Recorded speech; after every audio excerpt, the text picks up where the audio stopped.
Welcome! Get your spices here. We've got all kinds.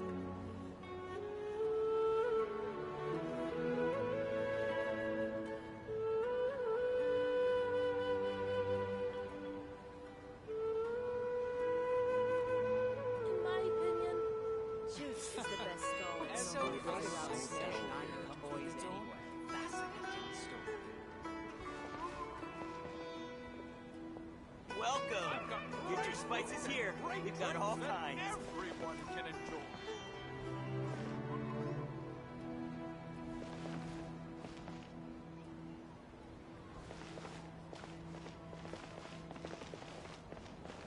In my opinion, Juice is the best stall in the whole What's bazaar. so great about Smash 9 toys anyway?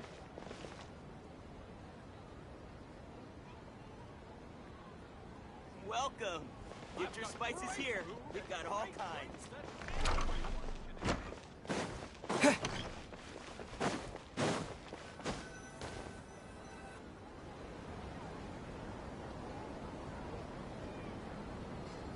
Sorry, I'm late. It took some convincing for the master and mistress to believe that Miss Dunyarzad was only sitting in the port for a while because she was in a bad mood. Anyway, I guess I should be thanking you. I haven't seen Miss Dunyarzad that happy in a long time. If it wasn't for you two, she probably would have been caught and dragged back much earlier.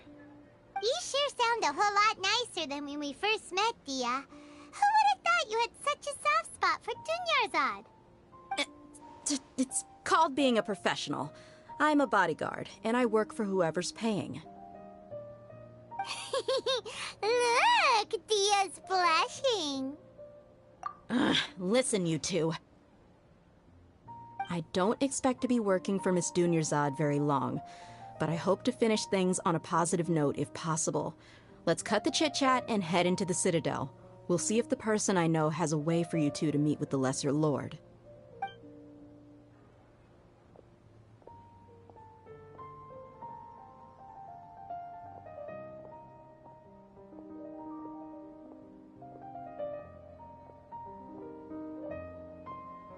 Oh, hey, Chief.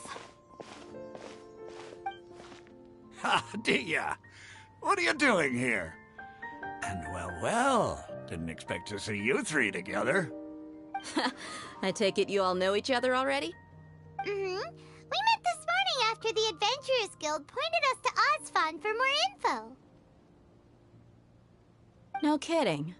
Huh. So, where's Ruksha? I thought I'd help these two out by asking about the theft. Anything you can tell him?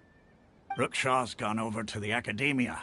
The Grand Sage recently ordered Sumeru City to begin bolstering its defenses, so people from all over have been called back to the city. Since you've already mentioned the theft, I suppose I might as well tell him what we know. Appreciate it, Chief. Theft? Sorry, what the heck are you guys talking about? Just recently, the Academia lost something, and there's a chance the item is connected with the Dendro Archon. This case might just somehow help you in meeting her. I suppose that's one way to look at it. But if you ask me, the case is more about the Academia than anything else. Let me fill you in. The Academia recently sent a convoy to pick up an important package from Aru village. Word got out, and the convoy was robbed on its way back.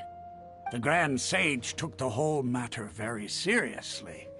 Not only did he dispatch the Matra, so enlisted our help in the search for leads. All we know so far is that whatever was stolen is currently in Port Ormos. You two have heard of Port Ormos, haven't you? It's the largest commercial port in all of Sumeru. You can travel there by leaving Sumeru City and heading south along the river. The Academia's grip isn't long enough to reach all the way to Port Ormos, so the city's a little more laid back, meaning the population's also a mixed bag. You never know who you'll meet there. Apparently what was lost has a great deal to do with the Akasha, knowledge, and even the gods. I'm afraid I don't have any other details for you, though. If you're interested, maybe you could head to Port Ormos and ask around yourselves. If you want my advice, try introducing yourselves as students of the Academia once you're there. Are you serious, Chief? All the academia students are in Sumeru City, you know. Why should they pretend to be students in Port Ormos? If you're all so interested, just go there and see what happens. Count me out. I've got plenty of work to do here for the Homayani family. And take it from me, if you two really do decide to visit Port Ormos, you'd best watch your backs. Let's just say that the Eremites there aren't nearly as friendly as those here in Sumeru City. There are even some extremists who go around shouting slogans like, "Retake Sumeru for King Deshret." Word is that more and more are joining their movement. They're becoming a real headache for Chief and the others. You bet they are. King Deshret's been dead for thousands of years. Now they start spreading rumors of his return. Ridiculous. Not everyone's like you, Chief. Even the desert natives who abandoned their homes in the wilderness still wish to have a god of their own. Well, Traveler, that's about all the information we have for you. Thanks, Dia! And you too, Osfond! Since we've gathered all we could for the moment in Sumeru City, let's head to Port Ormos and see what we can find next. Miss Dunyarzad is looking forward to seeing you both at the Sub-Zerus Festival, so be sure to get yourselves back here in time for that. Good. Then we'll see you both at the Sub-Zerus Festival.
Bet you can't keep up with me.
Let it rain.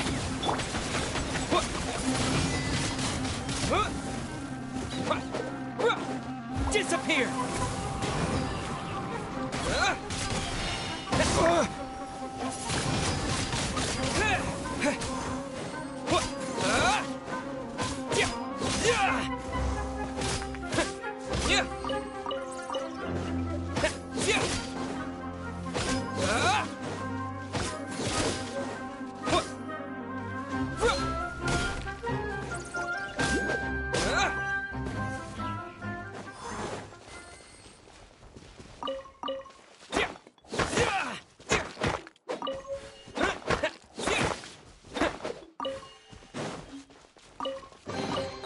I'll keep this close.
Come and have a good look yourself. Traditional spices of the highest quality, made with pride and experience. You've got a deal. I can't thank you enough for always looking after my business. Believe me, I'm not making this up. Several Eremite mercenary groups are nearly in open conflict, but does the core of 30 care? And that's not all. Did you know that... Wow! Talk about hurly-burly! This place is busy! Well, guess that's only to be expected for the largest port in Sumeru. Maybe it's because of what Tia told us earlier, but Paimon can't seem to shake the feeling that there's also danger lurking in these crowds. Ooh. Let's get our bearings so we can start looking for leads. We know that whatever the Academia lost is related to the gods. But other than that, we don't have much else to go on. Osfun told us to try posing as Academia students while asking around. Paimon checked the Akasha on the way here, and the Academia doesn't seem to have any research facilities in Port Ormos. Paimon doesn't get it. Won't we look even more suspicious going around saying we're Academia students and asking about the stolen item? Well, given all the people that come through here every day, if there's any information to be found, Paimon bets we could find it in the market. Let's ask around and see what we come up with.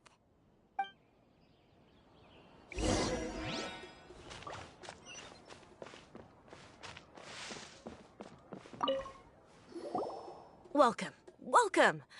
How can I help you two? Hi there. We would like to ask you a question. Do students from the Academia ever come to Port Ormos? Of course. Especially around this time of year. Students from Sumeru City that are about to graduate often come to Port Ormos to cut loose a little. Many people often talk about how hard it is to get accepted into the Academia, let alone graduate. But those who finish their studies and go on to become full-time researchers at the Academia have it even harder. Sure, we may not be Sumeru City, but Port Ormos offers beautiful scenery and a stress-free environment. Some even say it's good luck to come to Port Ormos, so students and researchers come flocking here when things get to be too much at the Academia. Ah, you see over there? Those are students from the Academia. They've been looking worried and miserable ever since they got here a few days ago. If you ask me, the life of a merchant is better. So long as the Akasha teaches us what we need, then life is good. Those students seem to be discussing something. Let's see if we can listen in.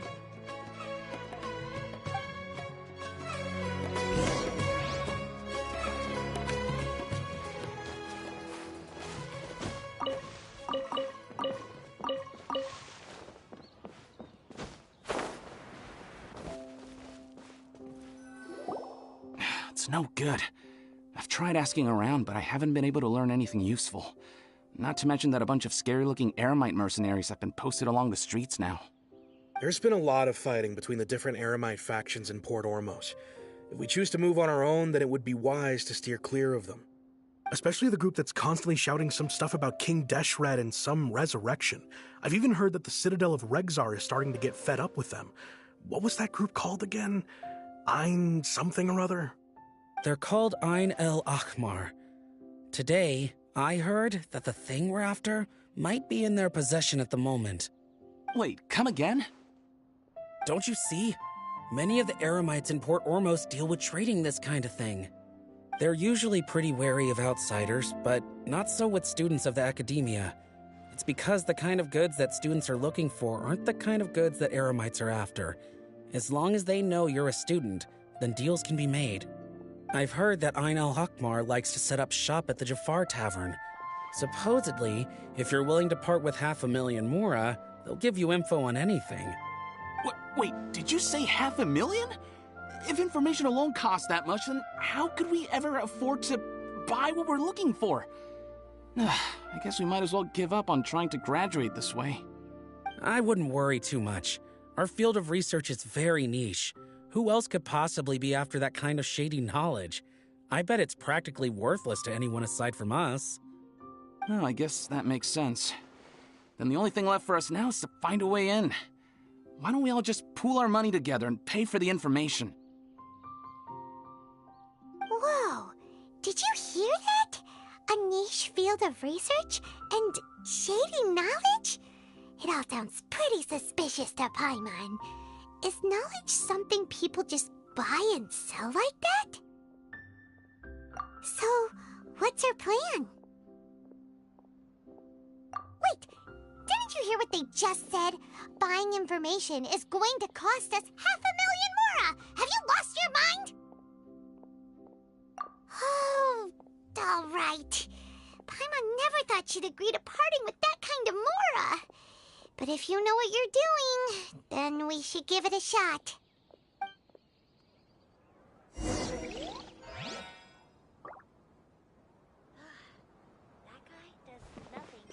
Out of all my commissions, I enjoy...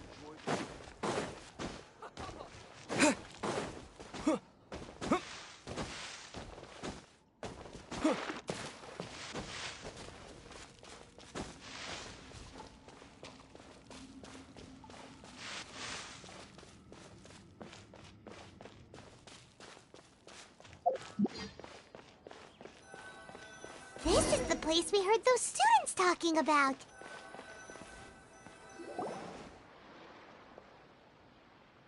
Oh, you've arrived. Please, take a seat. So, they think that they can go toe-to-toe with the boss?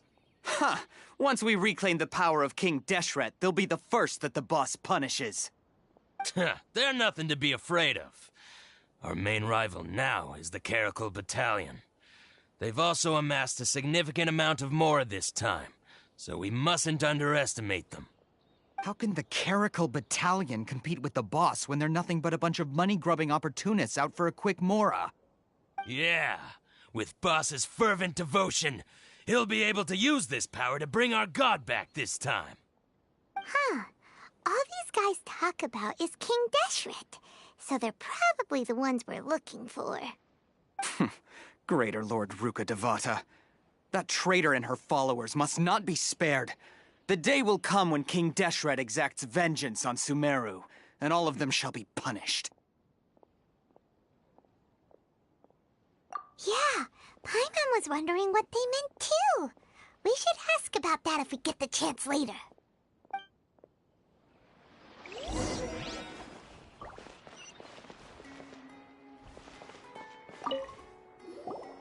Huh? Who are you? What do you want?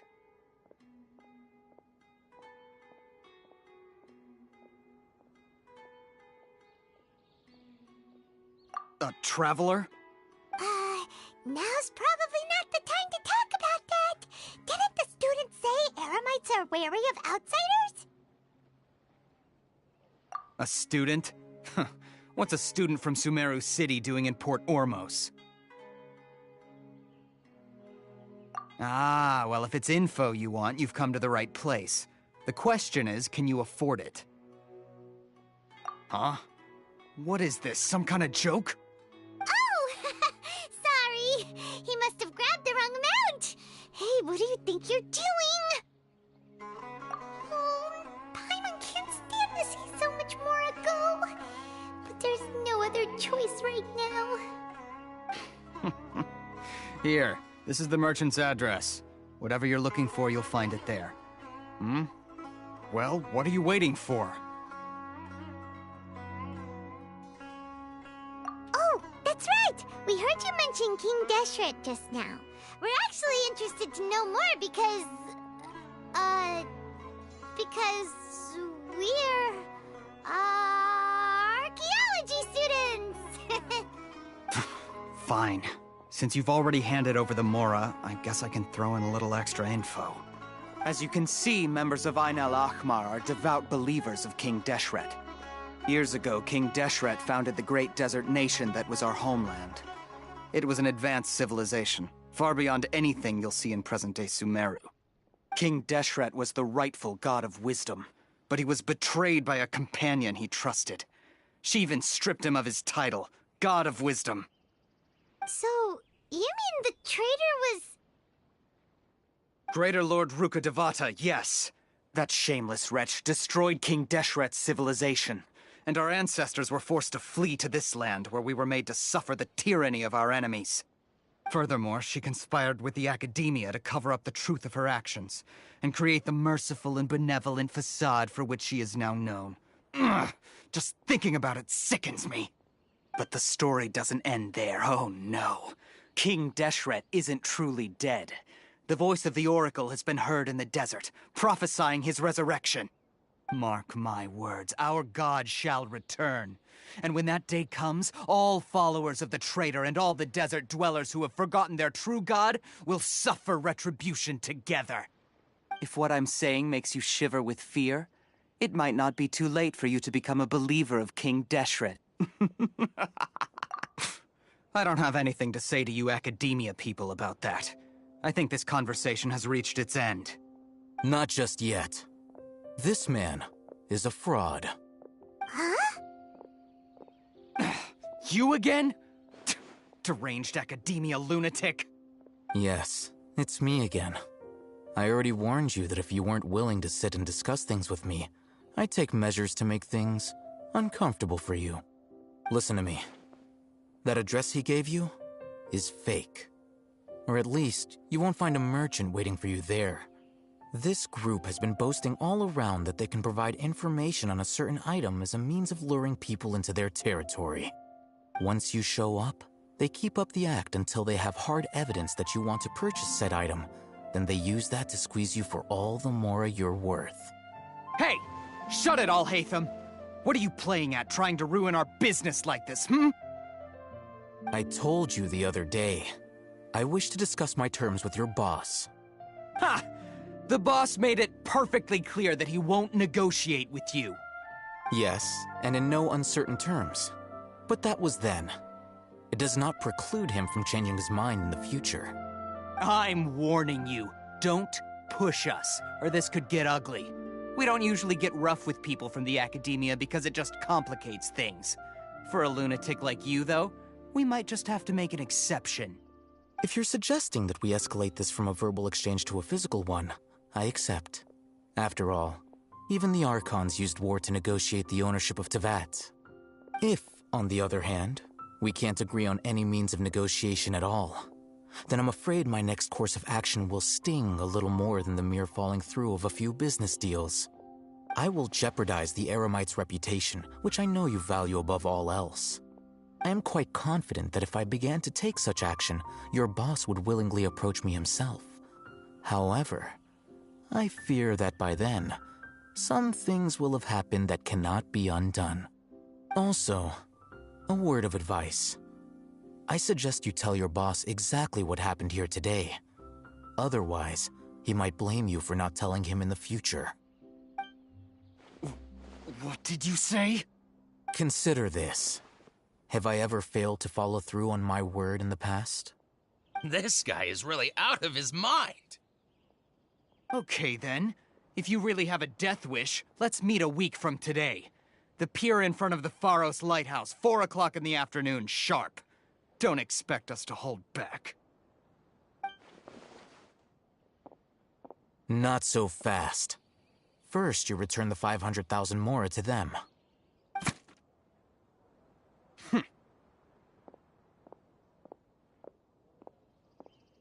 Please, I beg you, don't provoke them. We can't afford any trouble with this crowd. They haven't even paid for their food yet. Ah, Mr. Iman. There appears to be fewer staff in the restaurant recently. This wouldn't happen to be because they're all busy spreading the word to the students, would it? Well... Someone who chooses to do business with a group like that really can't afford to get so flustered the instant someone confronts them about it.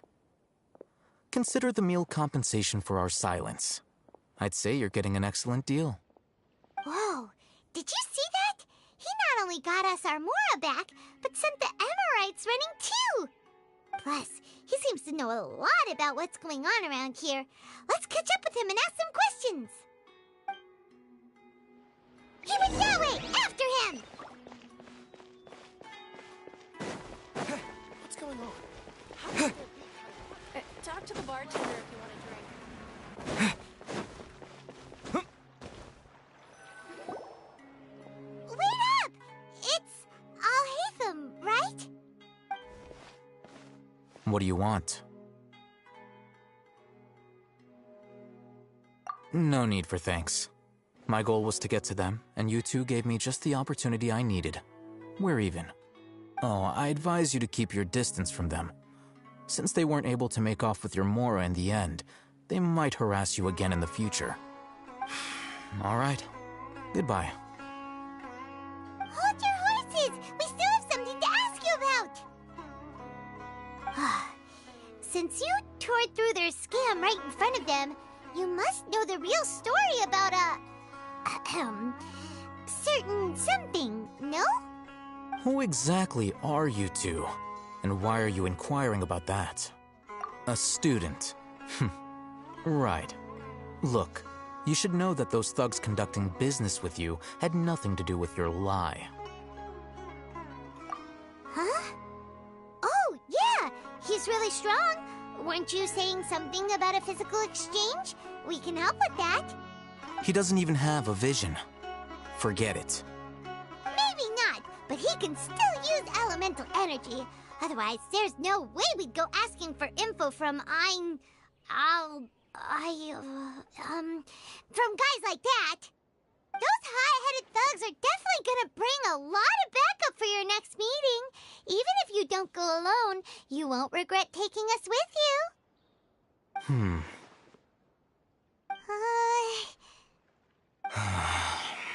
All right, I accept. Got a pen and paper?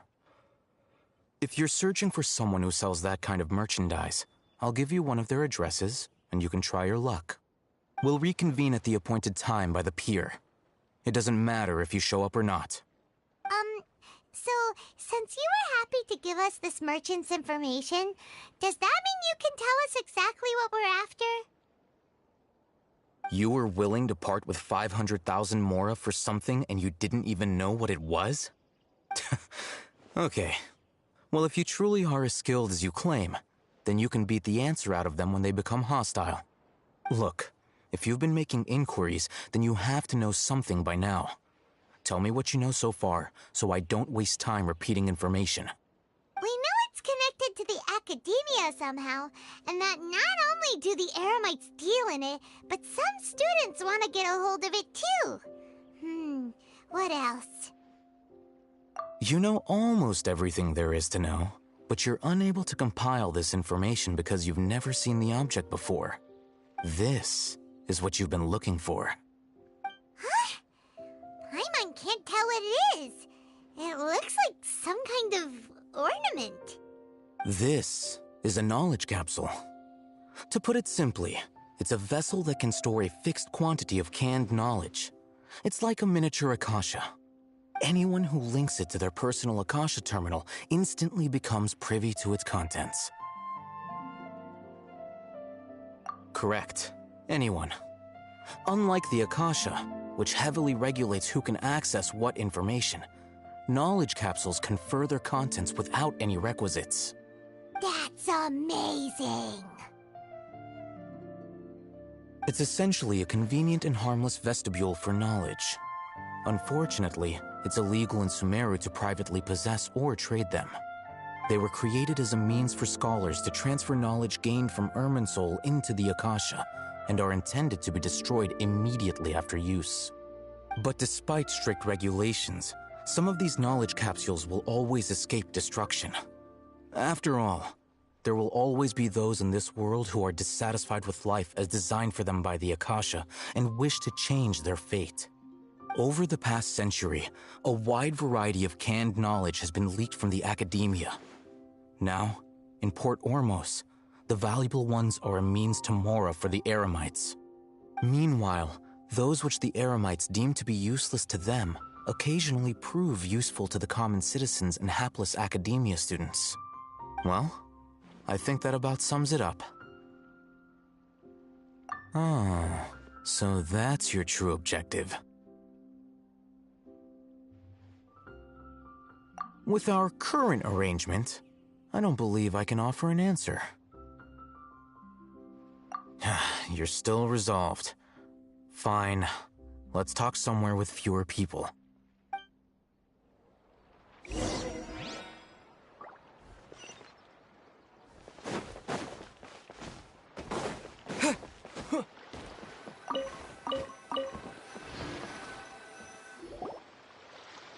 Let's continue our conversation here. If you wish to learn more about the knowledge capsule that the Academia lost, then you must help me with something. I need you to find someone named Dory, a traveling merchant. Unlike the peddlers who hawk inferior knowledge capsules, she often has quality goods in stock. Some say that as long as there is profit to be made, there is nothing she won't dare to sell. She's guarded against people from the academia because most of her wares don't comply with academia regulations. I think she blacklisted me. I met with her informant, but it soon became clear that they had no intention of letting me get any further. Become one of Dory's customers and earn her trust. This is my condition for further collaboration. Why do you want us to meet with her? Until you complete this task, you don't have question privileges. Fine. So how do we go about doing this? You two are outlanders who haven't been here for long, so Dory should view you as safe clients. I'll give you the informant's address and their contact password. Beyond the password, though, I have no way of knowing what other tricks she might have up her sleeve. You'll have to improvise. This is kind of nerve-wracking. The true challenge begins after you meet her. She has a keen nose for Mora and a shrewd eye for wares, and she only likes customers who she deems to have good taste. I'll prepare some funds for you. Buy her highest quality wares and earn her approval. But we only just saw a knowledge capsule for the first time. We don't know how to tell which ones are good and which ones are bad. Is that something we can learn quickly?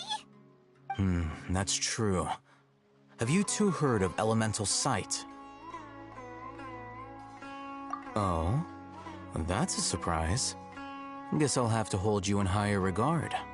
Anyway, that ability should resolve your issue.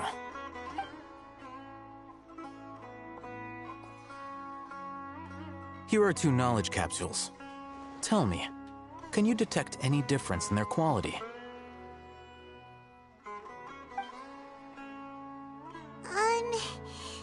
They look the same to Paimon. Try inspecting them with elemental sight. How'd it go? Did you see anything? Rumor has it that higher quality knowledge capsules generally appear brighter when viewed through elemental sight. That's because knowledge originates from Irminsul, the root of Dendro power itself. The more powerful the knowledge, the richer it is in Dendro energy. However, some canned knowledge with a high concentration of elemental energy is of little use in contemporary times, so those capsules are of little value. Using elemental sight is merely a stopgap measure, but it should suffice for earning Dory's trust. That sounds pretty impressive. Here's a sheet with the informant's location and contact password, and here is the Mora for purchasing canned knowledge. Don't be cheap. You'll need to spend to catch Dory's eye. If there's any Mora left over, just keep it. Oh, and be sure to exercise some caution. There have been Matra present in Port Ormos lately.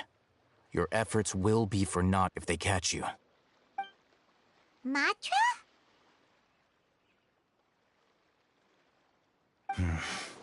They belong to the Academia's regulatory body. They also handle cases of illegal canned knowledge transactions. Like I said, the Academia has banned both their trade and possession. The Matra are razor sharp. You're in for nothing good if they lock their sights onto you. If you two want to back out, now's the time. Okay, then we have a deal. If you succeed in your dealings with Dory, come find me at the Wikela Funduk. We'll have an open discussion then. Looking at what Al-Haytham wrote, Dory's informant is a trader near Old Ormos. Let's follow these instructions and try to get in contact. Hello. What are you two looking to buy? Wait, are you sure you're remembering that right? Paimon doesn't think it was that on the paper. What a unique palate. We have unripe hara fruits, but we usually keep them in the back. I'll have someone escort you. Following the the paper got us past the first round. Ronak, these two want to buy unripe horror fruits. Show them to the warehouse. Got it. You two, please follow me. You two have a fascinating fashion sense. We haven't seen a customer Hold on. Let me think. Sumeru Rose means common merch. No, look again. We're obviously wearing morning flowers. Ah, my mistake. I do apologize. Whew. That pop quiz sure was scary. The warehouse is up ahead. Please follow me.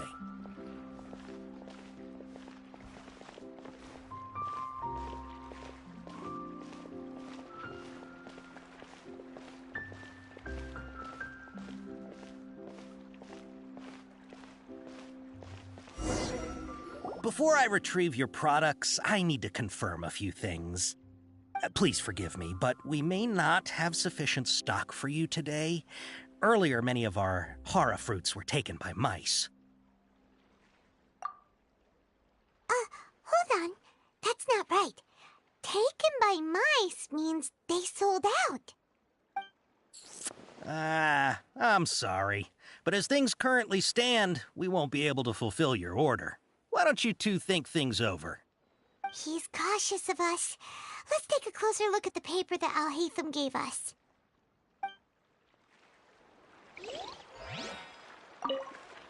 Before I retrieve your products, I need to confirm a few things.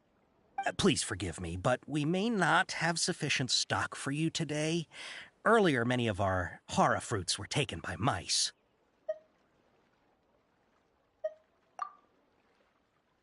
Hold on.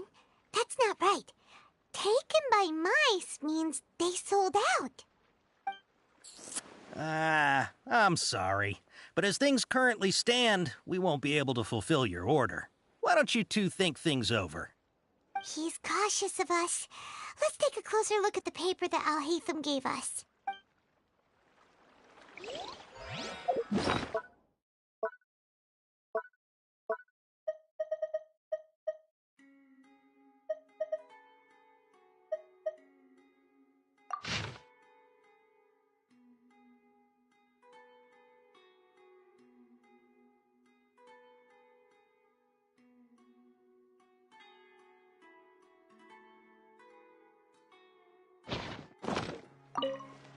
Before I retrieve your products, I need to confirm a few things. Please forgive me, but we may not have sufficient stock for you today. Earlier, many of our hara fruits were taken by mice. Thanks. If better goods come in, you'll be the first to know. You look like you have some skill. Why don't I pick out some fruits that'll make you dizzy? No, that's not it. The paper said that heat stroke is the answer to erudition. Ugh, eating something that causes heat stroke sounds horrifying. I'm sorry. He's cautious of us. Let's take a closer look at... Before I retrieve... please forgive me, but we may not have sufficient stock for you today. Earlier, many of our hara fruits were taken by mice. Thanks. If better goods come in, you'll be the first to know. You look like you have some skill. Why don't I pick out some fruits that'll make you dizzy? Yep, that's the right answer. But eating hara fruit that makes your head and ears ring sounds like a bad life decision. Would you like your hara fruits to be packaged in the Sumeru City or Port Ormos style? I'm guessing that you're going for a more traditional packaging since this is your first time here. Wait a sec. Sumeru City style means we're only buying a few things. He won't take us to see Dory if we do that. I'm sorry, but He's cautious of us. Let's take a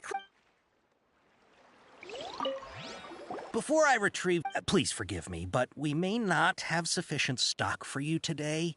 Earlier, many of our hara fruits were taken by Thanks. You look like you have some skill. Why don't I pick out some fruits that'll make you dizzy? Yep, that's the right answer. But eating horror fruit that... Would you like your horror fruits to be packaged in the Sumeru City or Port Ormos style? Wow, you two sure are generous customers. We'll be sure to package your products beautifully.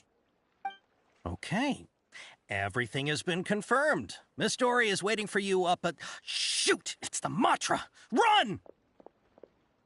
What? The matcha? Where? I'll hate them said we're done for if they catch us. We gotta get out of here.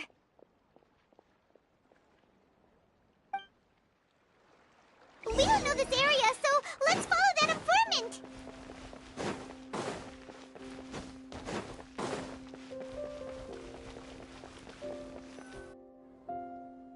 He ran that way.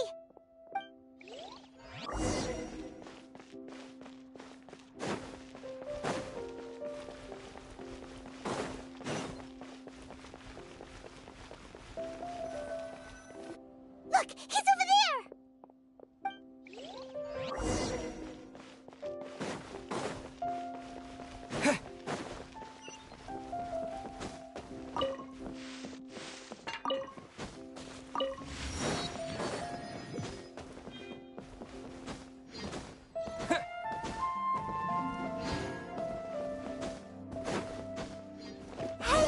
If you're hiding from the Rishbaland tiger, come this way! Another password! Huh? Oh. Here, over here. You can stop running now.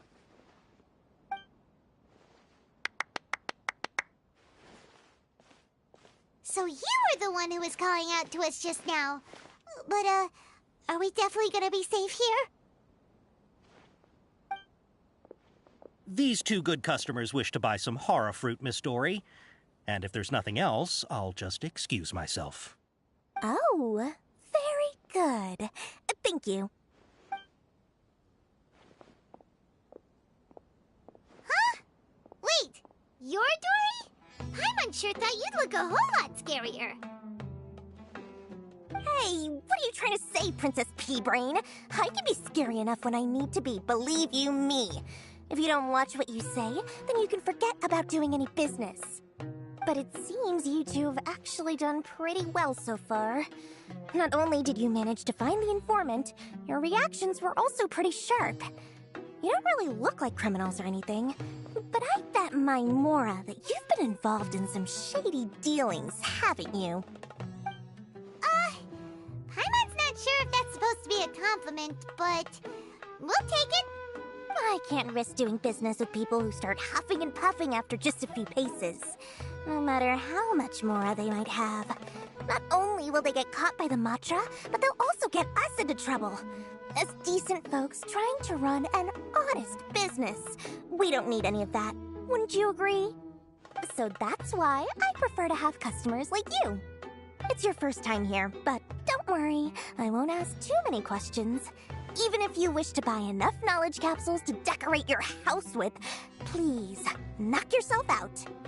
As long as you have lots of round, shiny Mora, then we're all good. Ah, yes, of course, of course. Go ahead, help yourselves. Voila! Wow, she has a trove of canned knowledge. Whew. She'd probably be in serious trouble if the Matra caught her with all this. What kind of products do you seek, my dear customers? Don't worry, I'm not interested in your reasons for buying. I can, however, offer some suggestions. Take this one, for example. An analysis of the sociological ideology and dialectics of the Hilichurls. Only 3 people in all of Teyvat have ever studied it, making it extremely rare. It's on sale now for 350,000 Mora.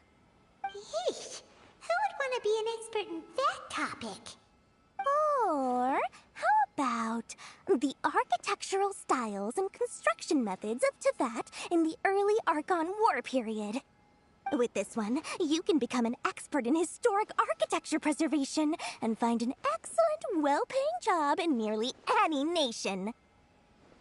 Ooh, now this sounds like it could be useful. 2 million Mora, and it's yours. No discounts. Whoa!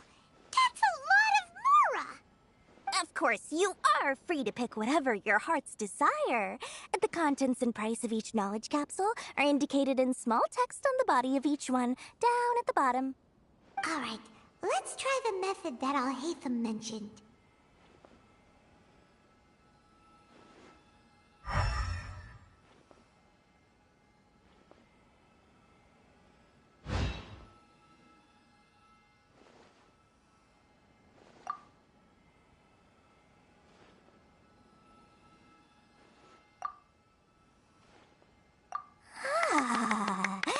You've really got a good head on your shoulders, and quite the eye for quality.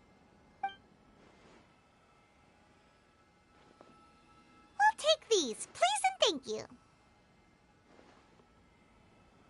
My oh my, you are blessed with a taste for both the exquisite and the extravagant. Customers like you are a rare breed. 1 in 100. No, 1 in 1,000 even. Listen, I have a special offer for you two. If you spend just 100,000 mora more, you can pick any knowledge capsule of your choice up to a value of 1 million mora. Say what now? Hey, did you hear that? Spend another 100K and we get a capsule worth a whole million! But all the canned knowledge we just bought is easily worth 500,000 mora. If we spend just a little more, we can get something worth 1 million mora. Isn't that a fantastic deal?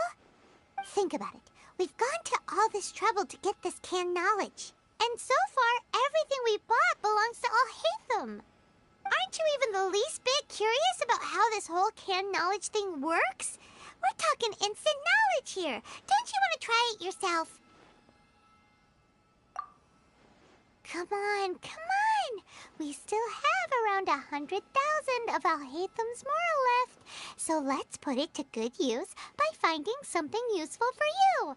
Ahem, you've got a deal, Dory! We'd like to spend an extra 100,000 mora. Excellent! Then please, select from this fine collection of canned knowledge over here. Hold on a second. Paimon thought we could choose whatever we wanted. Why can't we choose the ones from over there? Oh, but my dear customer, the knowledge capsules over here are worth 1 million mora each. I'm sure discerning customers like yourselves will be able to find something to your liking. Please, take your time. Uh-oh, Paimon has a bad feeling about this. Let's use Elemental Sight again to check these.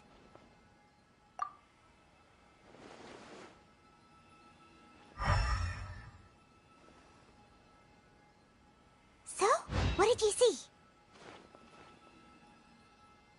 So, they're all worth about the same amount? Well, anyway, the mora's already been spent, so let's at least try to find something useful. Let Paimon take a look here. An introduction to traditional Sumeru brewing techniques, the art of growing spices, an overview of ancient runes. Oh, how about this one? Sword Fighting Techniques 8. Not sure we'd ever find volumes 1 through 7, but at least this knowledge should be useful, right? Let's go. Dory, we'll take this one. All right, very good. I'm expecting some new goods in the next couple days, so be sure to check back again soon. Whether it's canned knowledge or anything else you need, bring your mora to Dory and doors will open. Our dealings with Dory went smoothly enough. Let's head to Wakala Funduk and meet up with all... Hopefully now he'll finally tell us about what the Academia lost.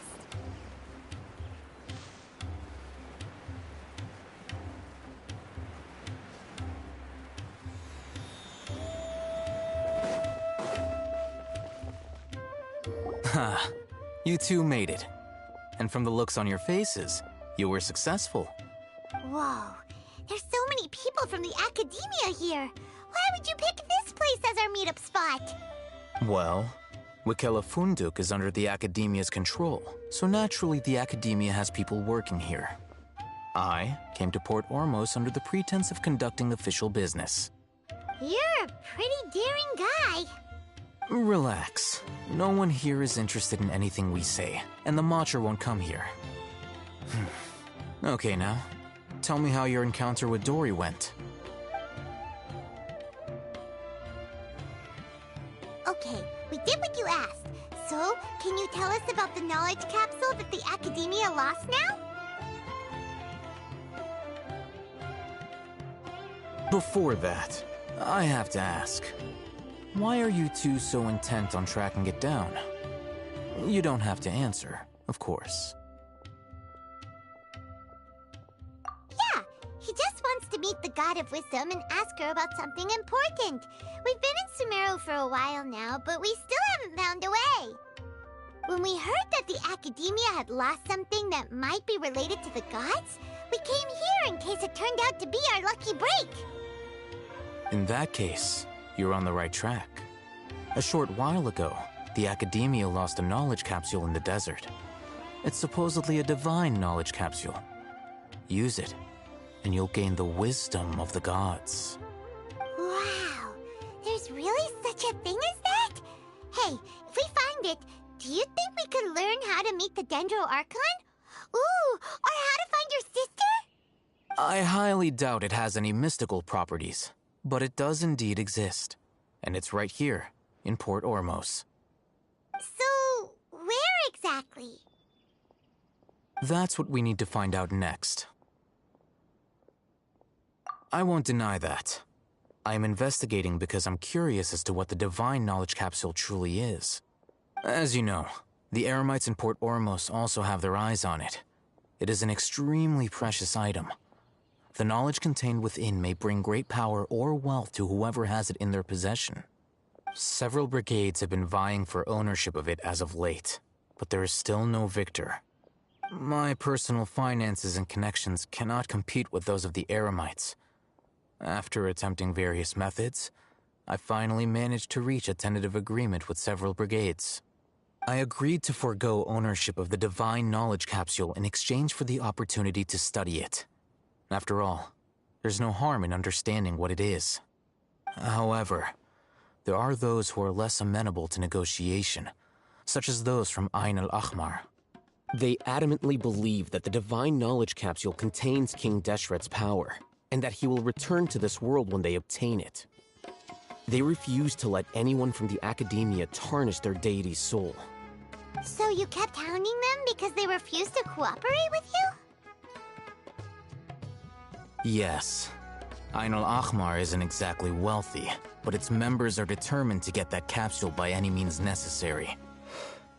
To that end, they've resorted to many methods more foul than fair in order to amass sufficient funds. So, I've been sabotaging their business to force them into negotiating with me. The divine knowledge capsule should be up for a secret auction within the next few days. Each brigade will place their own bid, and the prize will be covertly given to the winner. To ensure the capsule's security and to evade the Matra's notice, the winning brigade will not publicly disclose their victory. Unless I know whose hands the divine knowledge capsule ends up in, my agreements with them will fall through.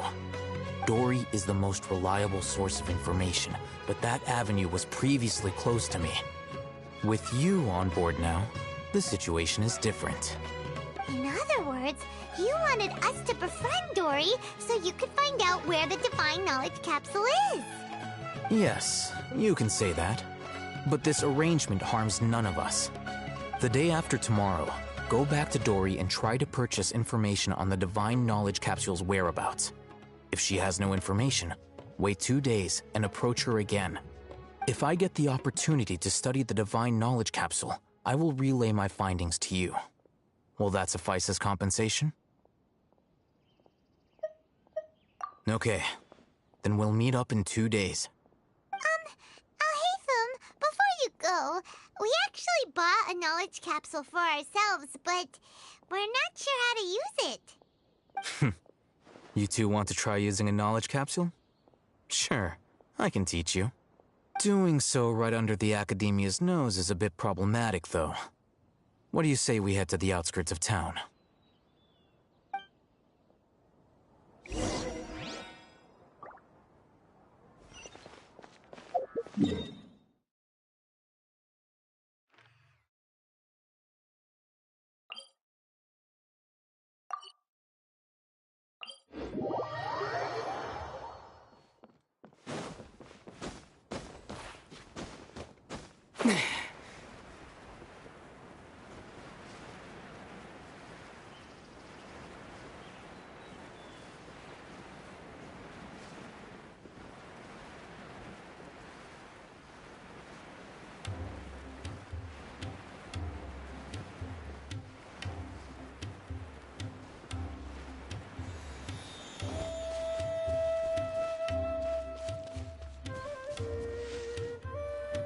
All right. This place works. Show me the capsule you purchased. Here.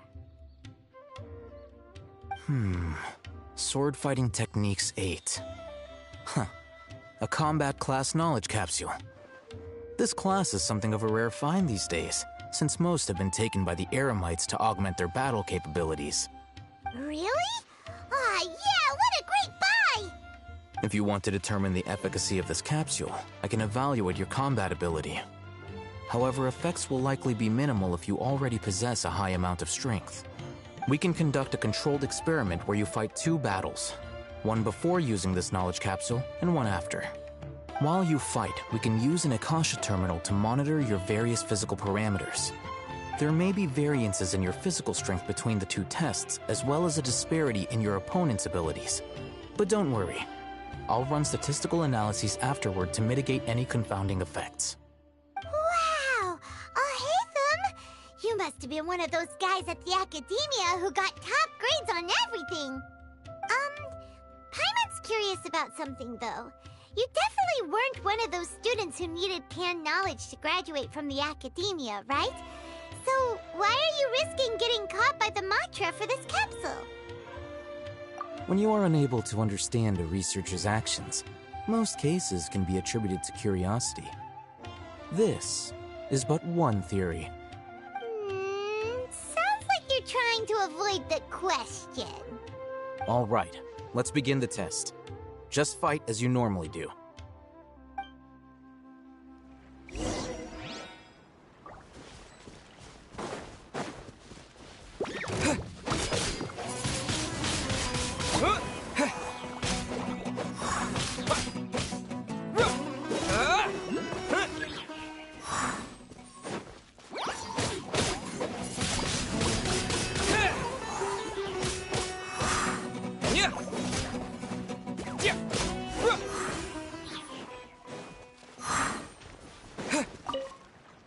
All right.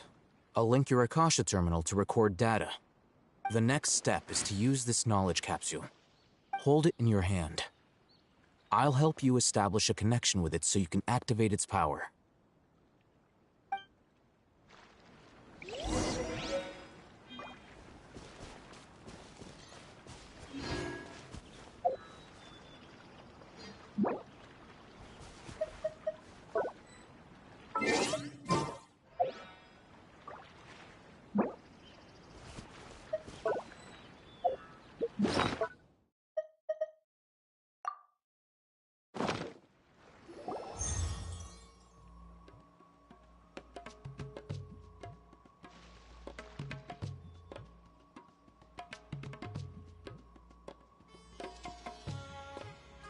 Hey, how are you feeling? You mean that it worked? All right. Time for round 2. Fight with the same composure as before.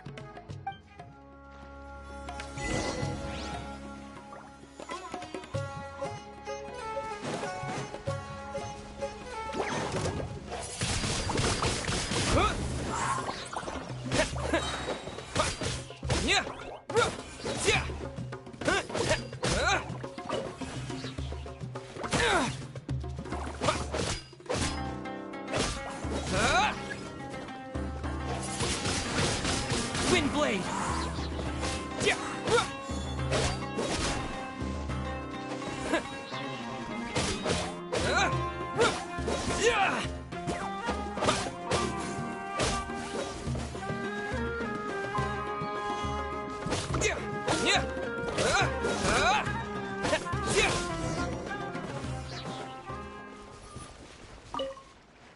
Now, I'll start recording data again. Oh, Hatham, how's it going? Well, the knowledge capsule you purchased did improve his combat capability. During the second fight, his overall fighting performance increased by 0.073%. Wait, how much?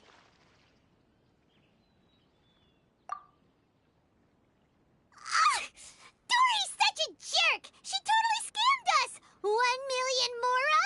This thing isn't worth a tenth of that amount! Of course, this could be because he is so powerful that the capsule's contents were unable to produce a substantial increase. At the very least, this test allowed me to gain more insight into you two. Our deal seems increasingly worth my investment. I'm heading back to Akela Funduk. I await your response in 2 days' time. This is Mora for when you ask Dory for information.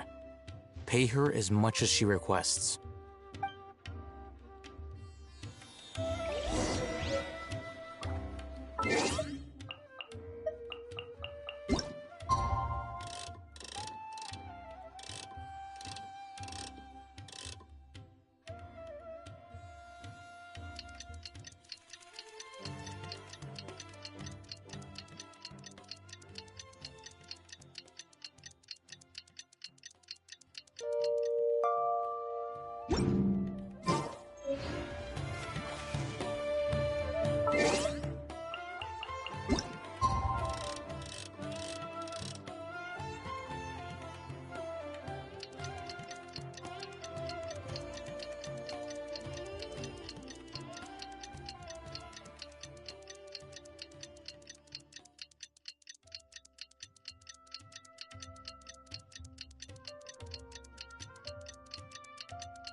Let's see Dory today and ask her about where the Divine Knowledge Capsule is.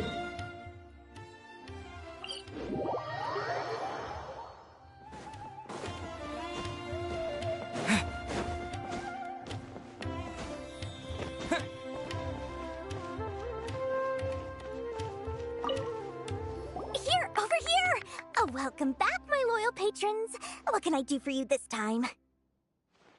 You name it. Canned knowledge, supplies, or anything else you need. I'll find a way to get it. Where there's a waterfall of Mora, there's a way.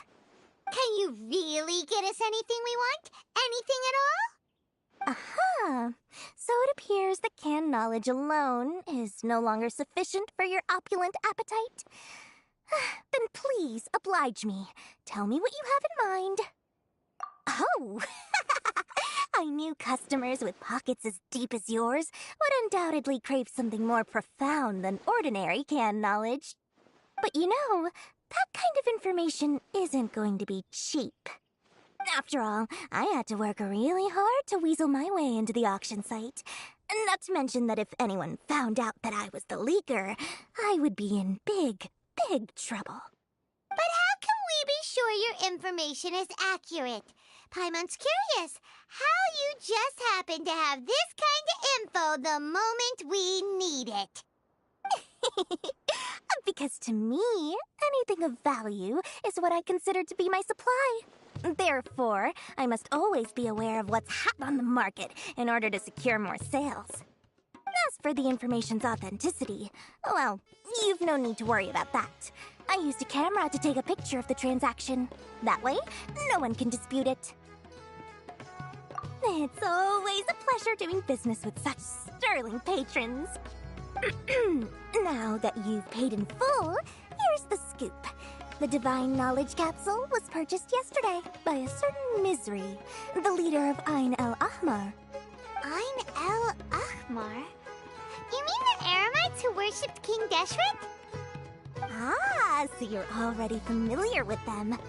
The group has done everything in their power to obtain the Divine Knowledge Capsule. After all, they believe it contains the power of King Deshret. That Divine Knowledge Capsule is unlike any other canned knowledge I've seen before. It was glowing bright red. The capsule is clearly visible in the picture I took. You can look for yourself. Thanks for the info, Dory. please. It's my pleasure. It's all thanks to discerning customers such as yourselves that my efforts yesterday were not in vain.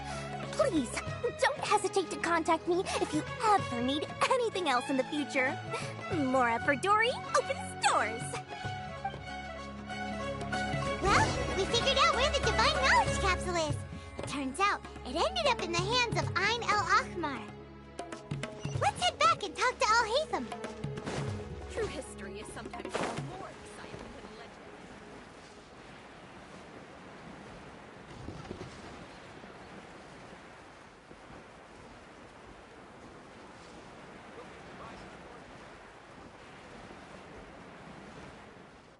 Al-Haytham! We got the info you wanted!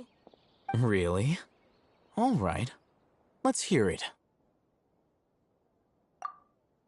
Dory even gave us evidence to verify the intel. Have a look. Huh, look at that. Clear as day. It must have taken some guts just to infiltrate the scene of the Eremites' transaction. But then to get close enough to take a picture like this. Bold move, Dory. Very bold move. All right. The person in this picture is indeed Misery, the leader of Ain el-Ahmar. And the glowing red capsule he's holding appears to be the Divine Knowledge Capsule. In which case, if we play our cards right, when we confront them next week, we should be able to force them to show their hand. At first, Paimon didn't get why you were provoking these Ain el-Ahmar guys. But now, it sort of makes sense. Everything's playing right into your hands. After we defeat them, we can finally have a serious talk with their boss and get them to lend us the Divine Knowledge Capsule. Thank you for your time and efforts. Take a few days off while I make some preparations. Let's meet up again on the afternoon of the arranged date. See you then.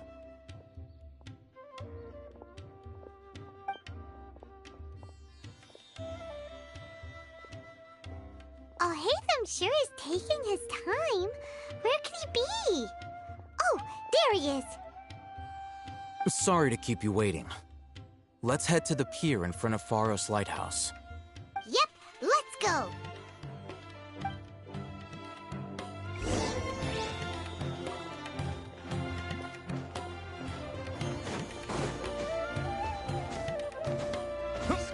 Scholars have ruined all.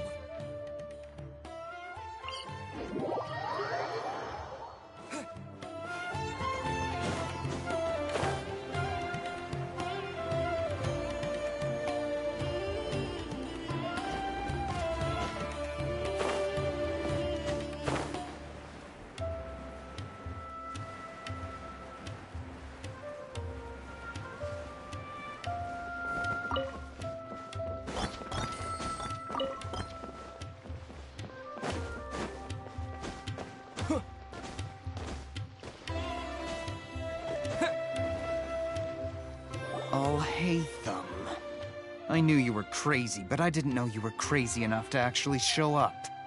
It was I who demanded that these negotiations take place. I was more worried that you might go back on your promise.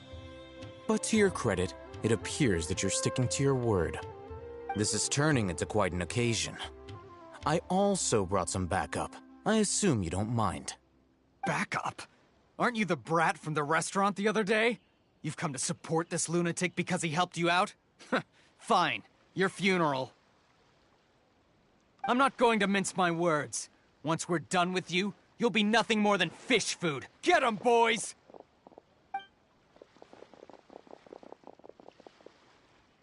Uh-oh, here they come. Good luck, you two.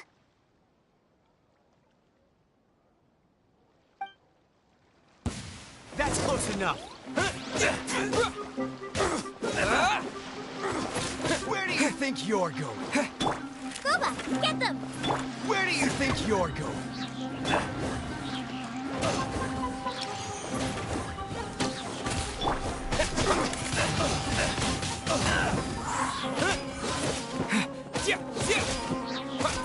Where do you think you're going?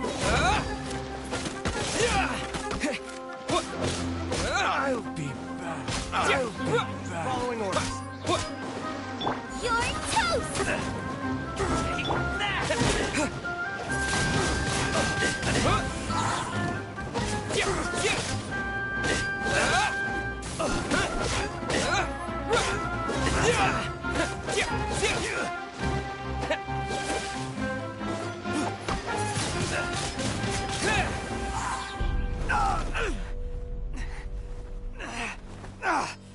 Academia scum!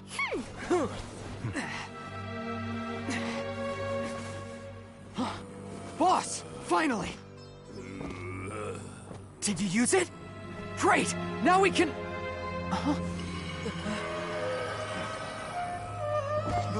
Boss?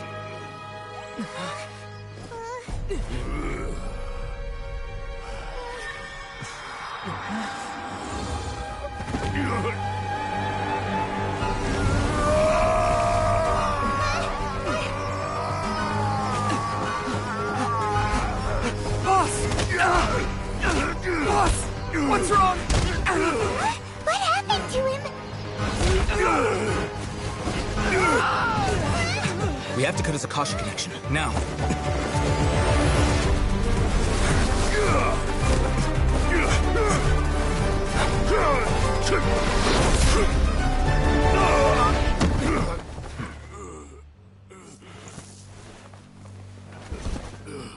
Target acquired. Arrest him!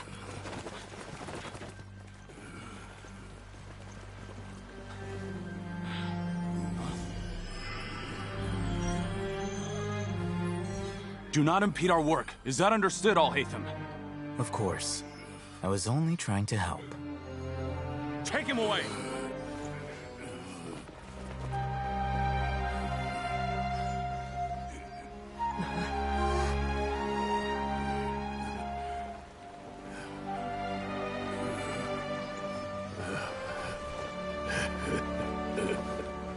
World, forget me.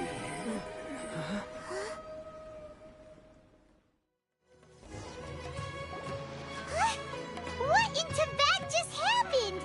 It's like that big guy suddenly lost his mind. It looks like he used the Divine Knowledge Capsule. You mean the Divine Knowledge Capsule did that to him? Oh, yeah. You mean how some researchers go insane after getting knowledge from Irminsul? I've heard of numerous incidents of researchers in Satyavada life going insane. The state that man is now in suggests that this is a similar situation. This Divine Knowledge Capsule does appear to be linked to the gods, but beyond that, it doesn't seem anything like the rumors suggest. Possessing it doesn't grant you divine wisdom or power. Did you hear what he said? World, forget me. What could that possibly mean?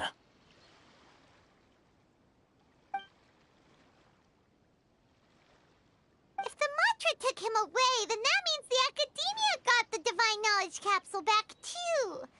What a shame. We were so close. Still, Paimon didn't expect the Divine Knowledge Capsule would be so dangerous. Imagine if we tried to open it. Oh, who knows what would have happened to us? As things stand, there is no reason for me to remain in Port Ormos. I believe our collaboration has also reached its end. Oh, we were so busy trying to find the Divine Knowledge Capsule that Paimon forgot to ask you something. Since you're a member of the Academia, do you have any idea how we can go about meeting Lesser Lord Kusanali?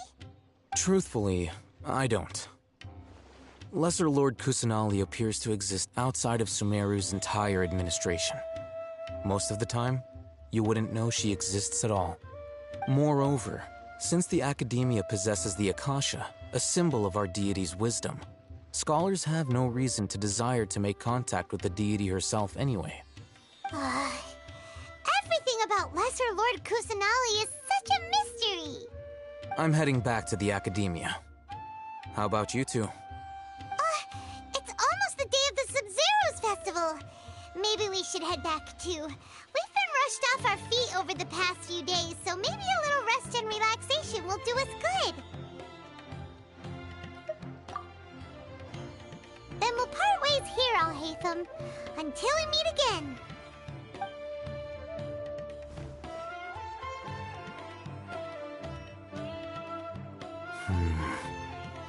Now, do I deal with this thing first?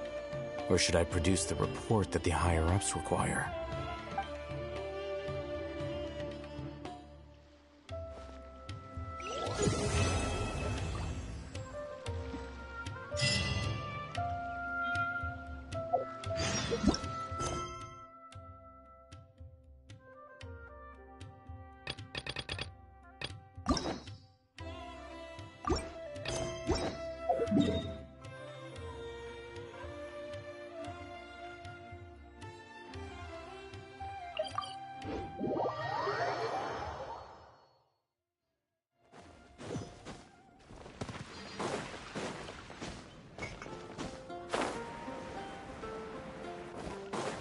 Add Astra. Thank you for Add Astra.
later.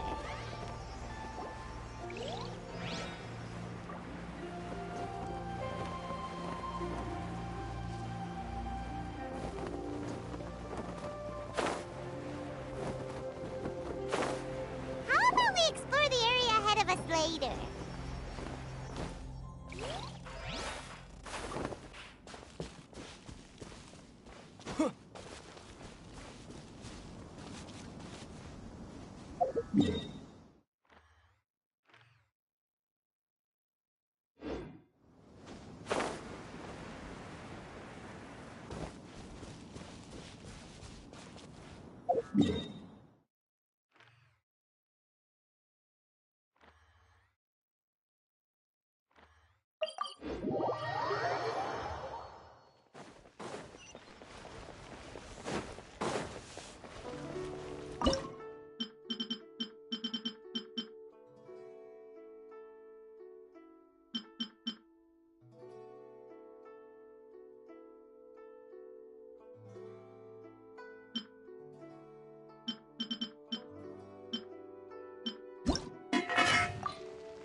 Oh?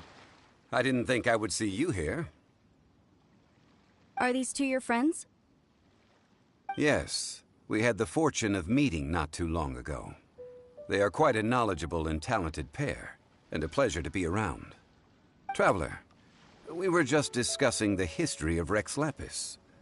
Would you like to listen? This, good sir, seems not to appreciate the almighty power of the Lord of Geo. As a professional archaeologist, I'm inclined to correct some of his erroneous views. We are discussing the whereabouts of the first Mora. The first Mora? As everyone knows, the Lord of Geo taught the ancient people of Liyue the craft of smelting, creating goods that allowed them to develop trade with the early nations of that time. Today, Liyue holds the sole right to cast Mora in the entire continent of Teyvat. The world's very first Mora should have been cast by the hands of the Lord of Geo himself thousands of years ago. According to my research, as well as my own hypothesis, I believe that this coin of unique historical significance has been passed down secretly through the years as a kind of token. For example, perhaps the Qixing who control the Liyue use it in some kind of unknown ceremony they hold when they come to power. No. My research indicates that the first Mora coin is not such a simple thing. Mora is a catalyst. This we all know. Even today, Mora is used in the mystic arts for its curious properties of weapon enhancement. The world's first Mora would no doubt possess the strongest power. My next historical treatise will boldly expound on the newest findings from my intense decade-long research. That is, that the Lord of Geo used this original Mora as a catalyst to enhance a dagger and a sword. A dagger and a sword? Well, buy the book when it comes out to read the full story. For now, I will only reveal this.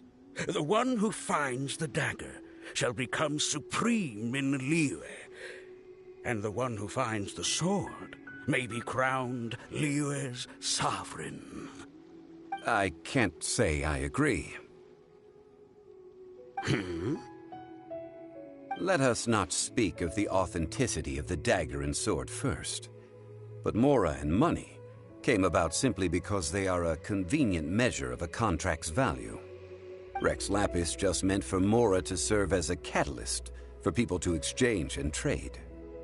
The world's first Mora is probably just an ordinary coin created by Rex Lapis. As for its fate, the same as all Mora, I suspect. It was simply spent somewhere. I think that Mr. Hanshua's hypothesis seems reasonable. Mr. Zhongli's argument, on the other hand, lacks any evidence. How can you so easily dismiss the Lord of Geo's profound foresight? No, I am not debating right or wrong. I am simply stating a fact. Enough! Do you think you understand the Lord of Geo more than me? I know but little about history, and I wouldn't dare to brag. But discussion is meaningless if everyone has the same opinion, no? Well then, answer me this. Long ago, when Liyue Harbor was being constructed, the Lord of Geo taught the people how to build houses. The model home he used to teach them was completely cast from Mora, correct? That is correct, indeed. Okay, then tell me. Why would the Lord of Geo do something so extravagant, if not because of the mystical power that Mora contains? There's a simple explanation, really. To the god of wealth and commerce, what material is easier to get than Mora? Oh. Huh. I mean, I am talking about Rex Lapis. Excuse me, sir. I have some questions about archaeology. Can we find somewhere quiet to chat? I mean, if it's okay with you. Oh, it's no problem at all. But may my friend accompany us? Perhaps they could be of some help. Of course. They can come if that's what pleases you, sir. Let's go.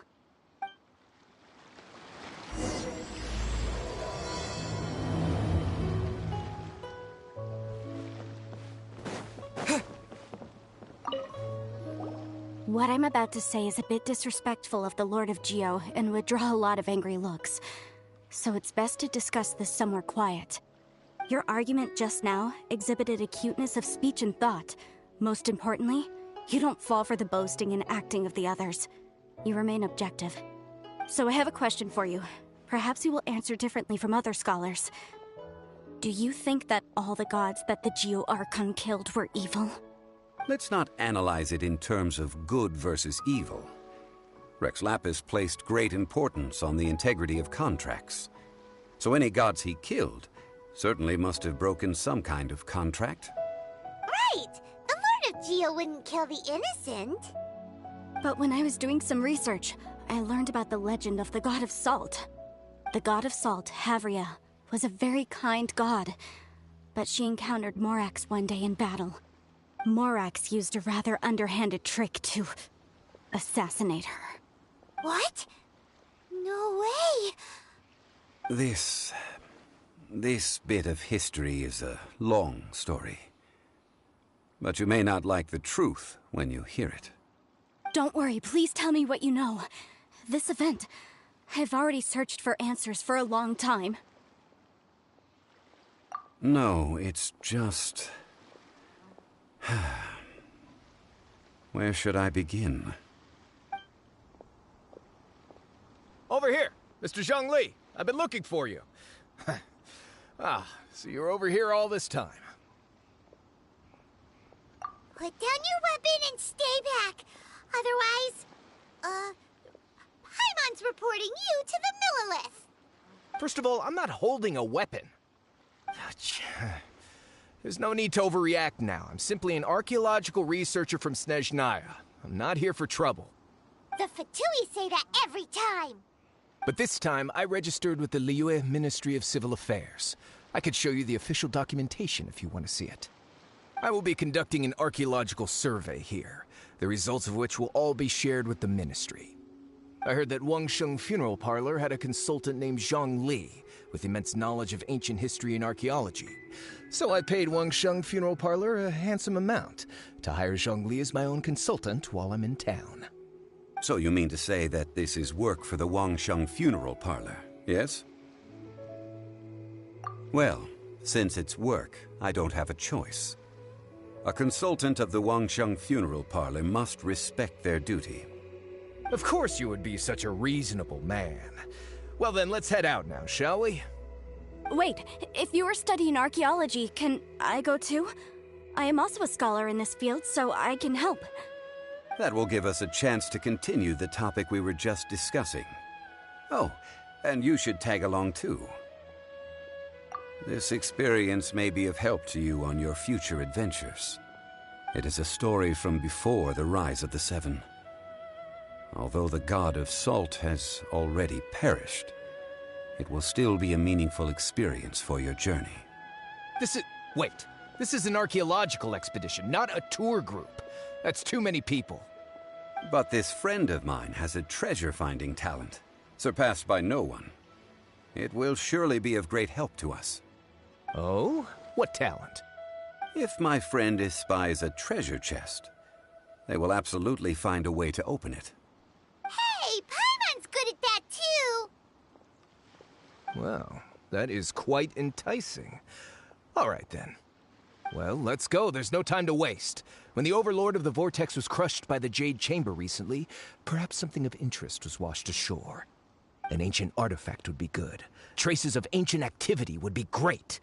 But a piece of the God's limb would be even better. Who knows what surprises we may find.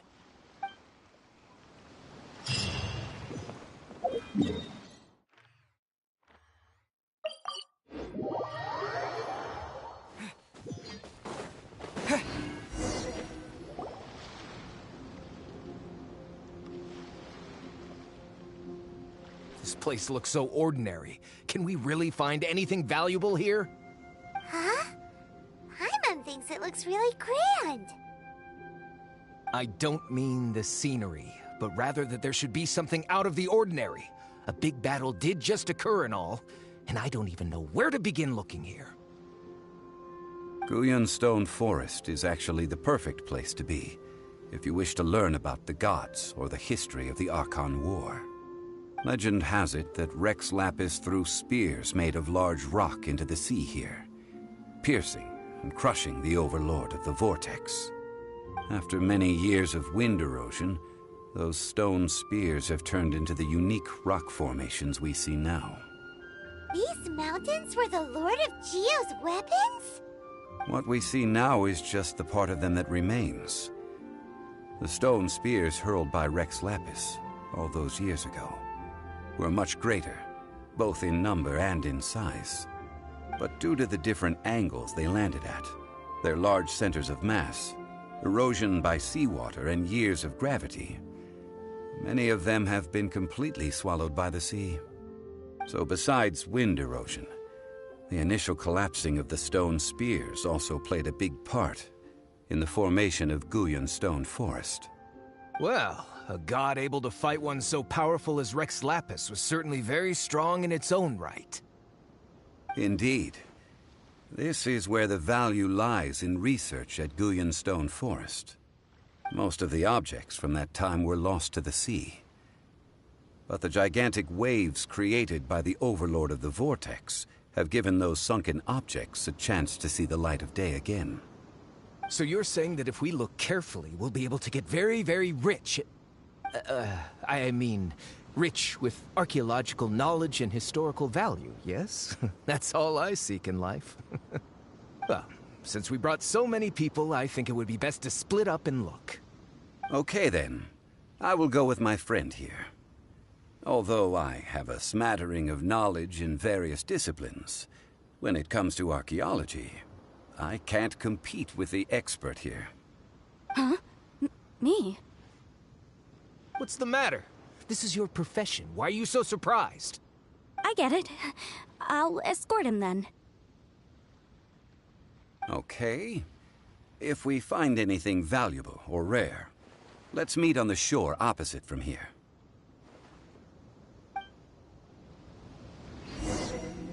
The ancient god probably left behind lots of elemental marks. Following them should make our search much easier. Well, go ahead then.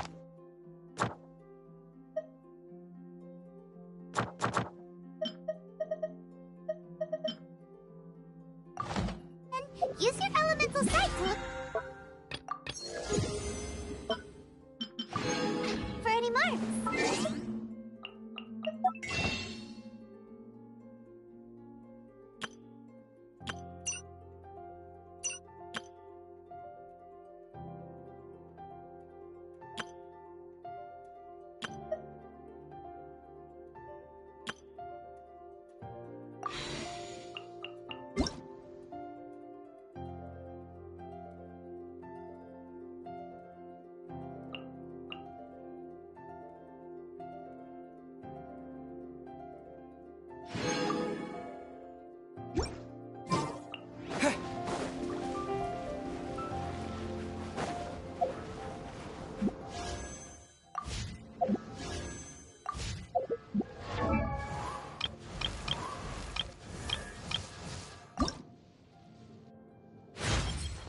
If we're making...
blade! No one escapes my sight!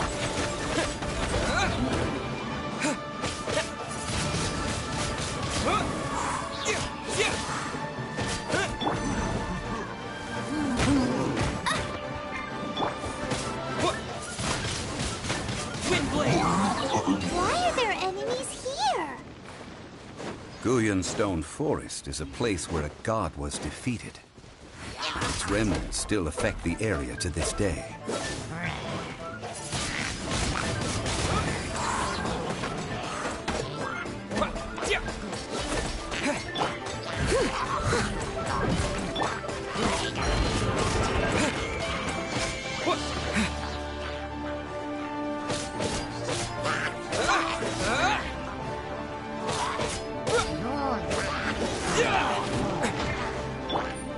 Leave it all to me.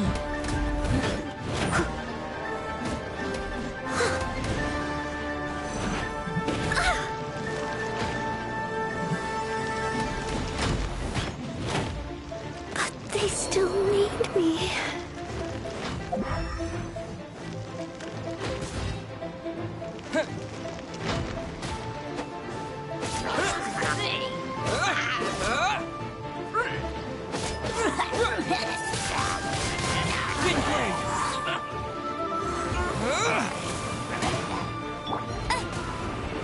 That's cheating!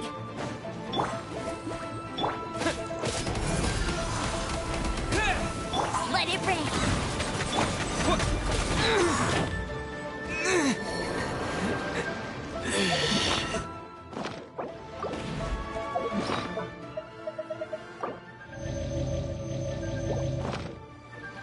Eat this!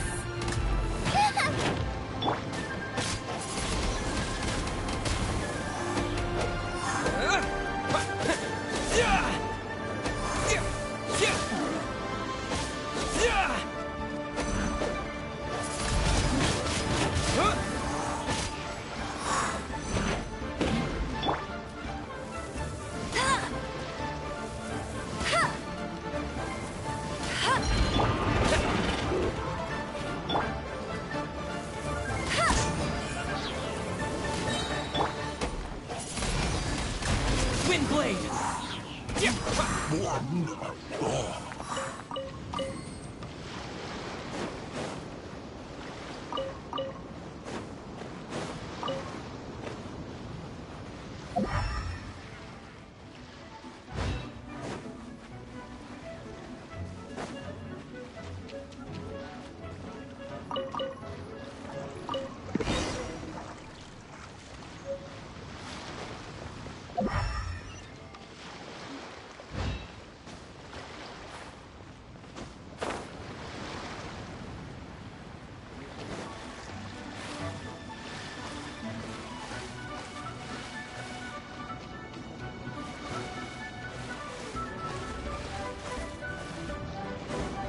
They're gathering together here.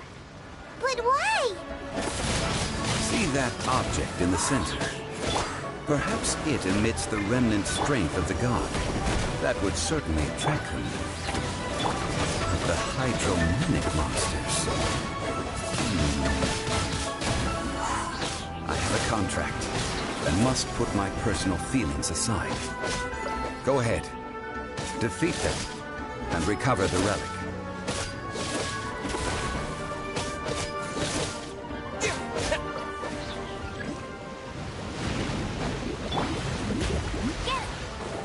Nice and spicy. No, did I ruin everything?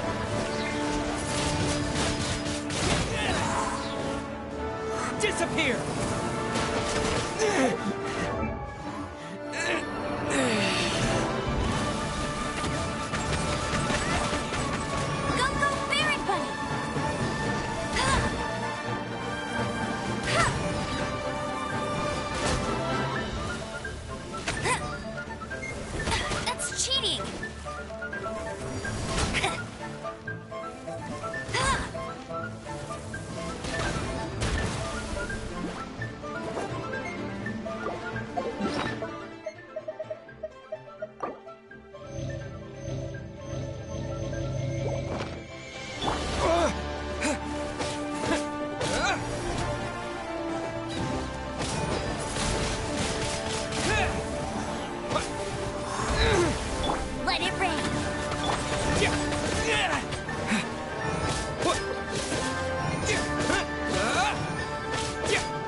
It's just a stone slab, but its design is quite unique.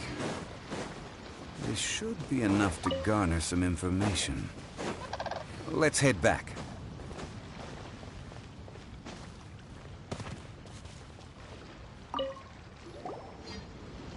You call yourself a scholar of archaeology? You can't even recognize this or that. What are you good for? We all have our areas of expertise. I already tried very hard to explain. Oh, stop arguing! What in the world happened? This girl just keeps bragging about how she's an archaeologist, but she doesn't even know anything about the surrounding ruins. I even know more than her.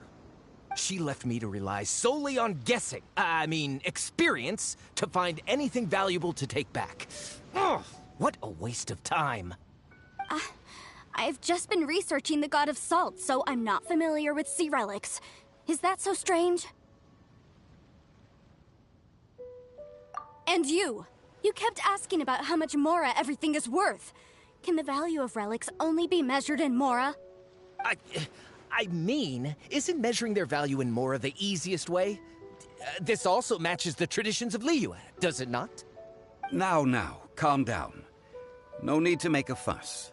We were able to bring back some intriguing objects. Let's have a look. Oh, what a shame. These objects were indeed washed ashore by the Overlord of the Vortex, but they have nothing to do with the god besides being in the vicinity at the time. The stone slab we found, however, has a mysterious pattern and faint aura of divine power. Perhaps it will be useful for research purposes. Quick, give it to me. At least we didn't come for nothing. The power of the gods, yes! This is good. Oh, but these other objects are certainly worth a little something, right? It should be enough to cover the cost of hiring you. It's all mine. So, it's only valuable for research if there are remnants of divine power on it? Not at all. My quest to uncover the history of the God of Salt is because history can tell us about culture and beliefs. But you're just trying to use archaeology to get rich. Nonsense! I'm a professional archaeology researcher from Snezhnaya. I swear, if I'm lying, may the Lord of Geo strike me down. Oh, by the way, you probably don't want to sell that teacup. Oh? Why's that? That's not an ancient teacup.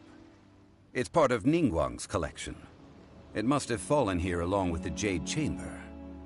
So unless you want to mess with the Qixing... Ah, I see. What a shame. It was of such high quality, too. See? You do want to sell these objects! But, so what? Why can't I pursue wealth both intellectual and material? Don't be so simple-minded. All right, then. No need to stay here any longer. I'm rather quite intrigued by the God of Salt, too, actually. Let's go to Saltarai next.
Add Astro. Thank you for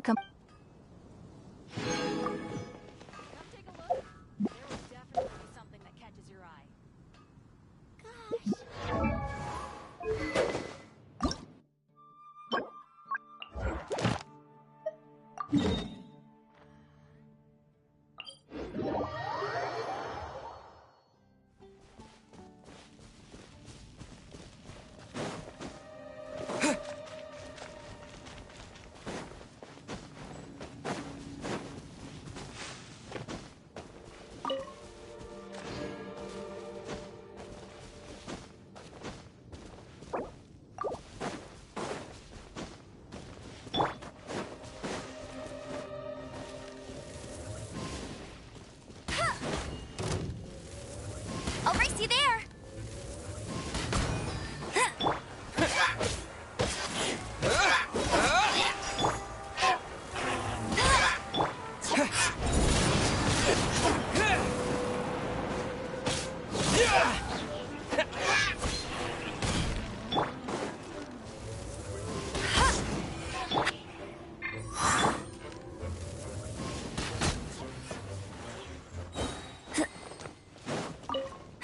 That's more like it.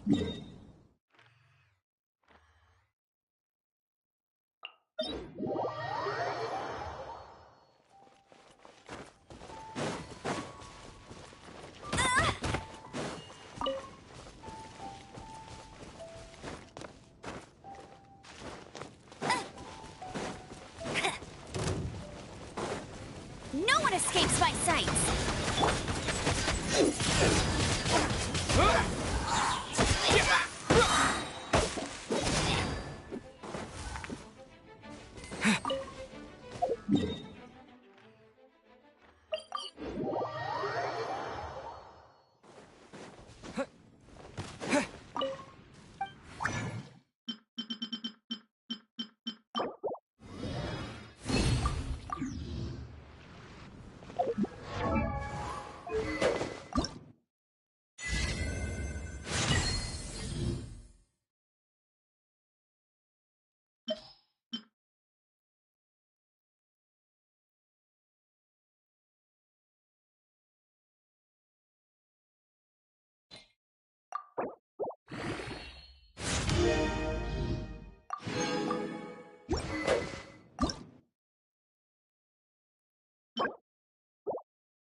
Add Astro. You have already clicked.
With the wind!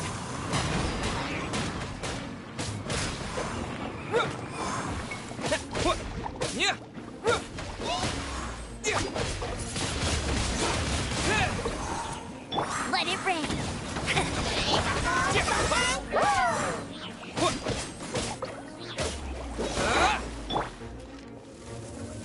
Bet you can't keep up with me.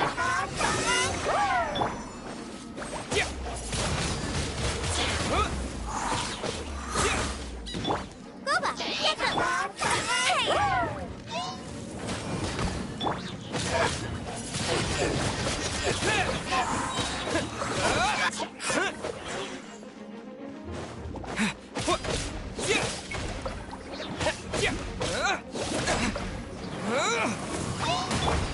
Get him!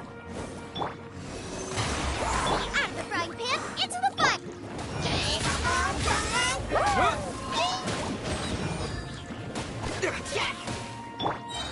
You're toast! No one escapes us! Windblade!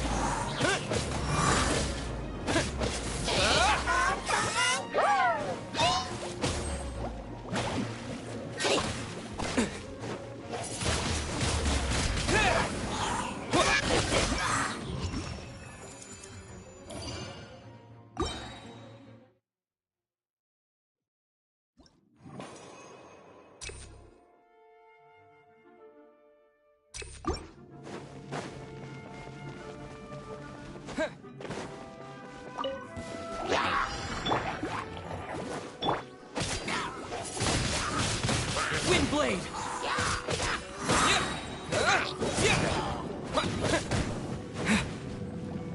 Disappear!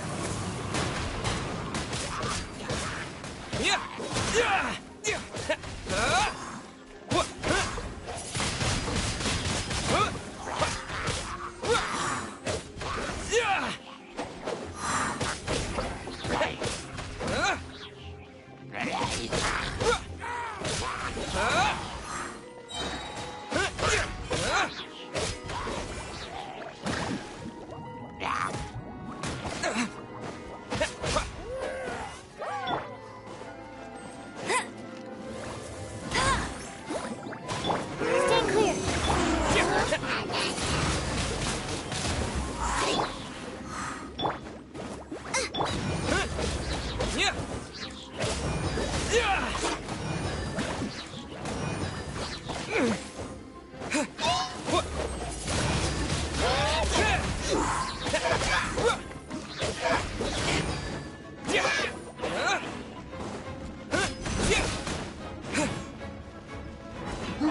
Let it rain. Booba, get them! Windblade!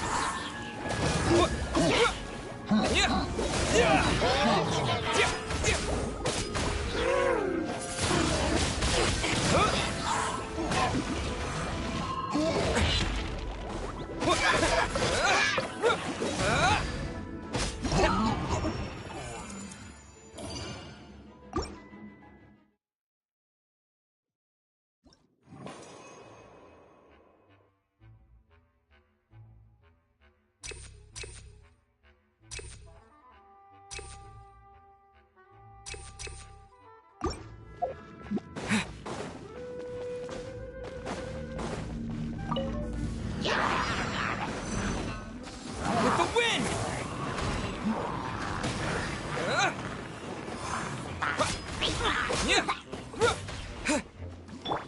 Eat this!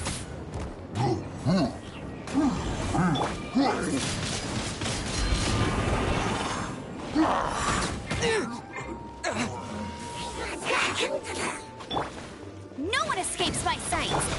Nice and spicy! Get him! Windblade!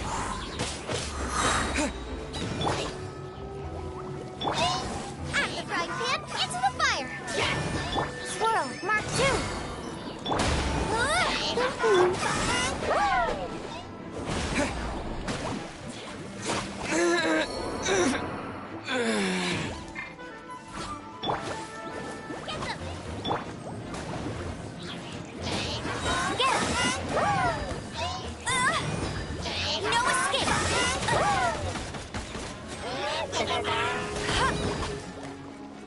Absorption test.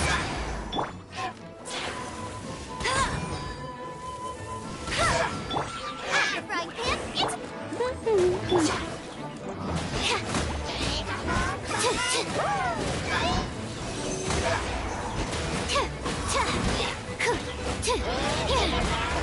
Let it rain. Hey, go, go! Bubba, get them!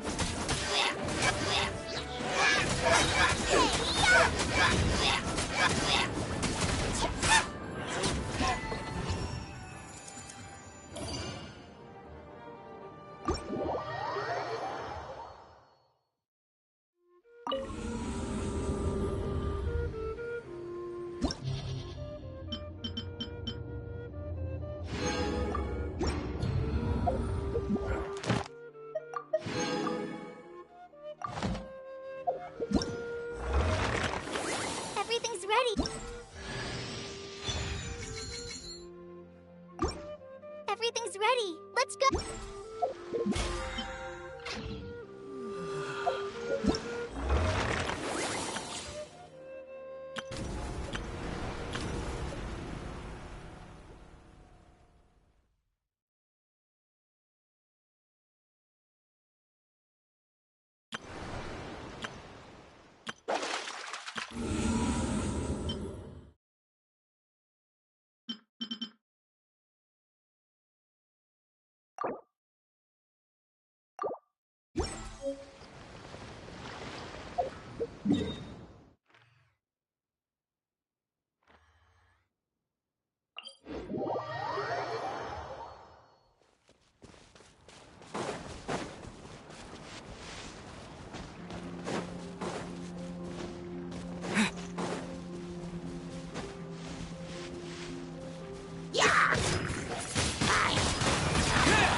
Right.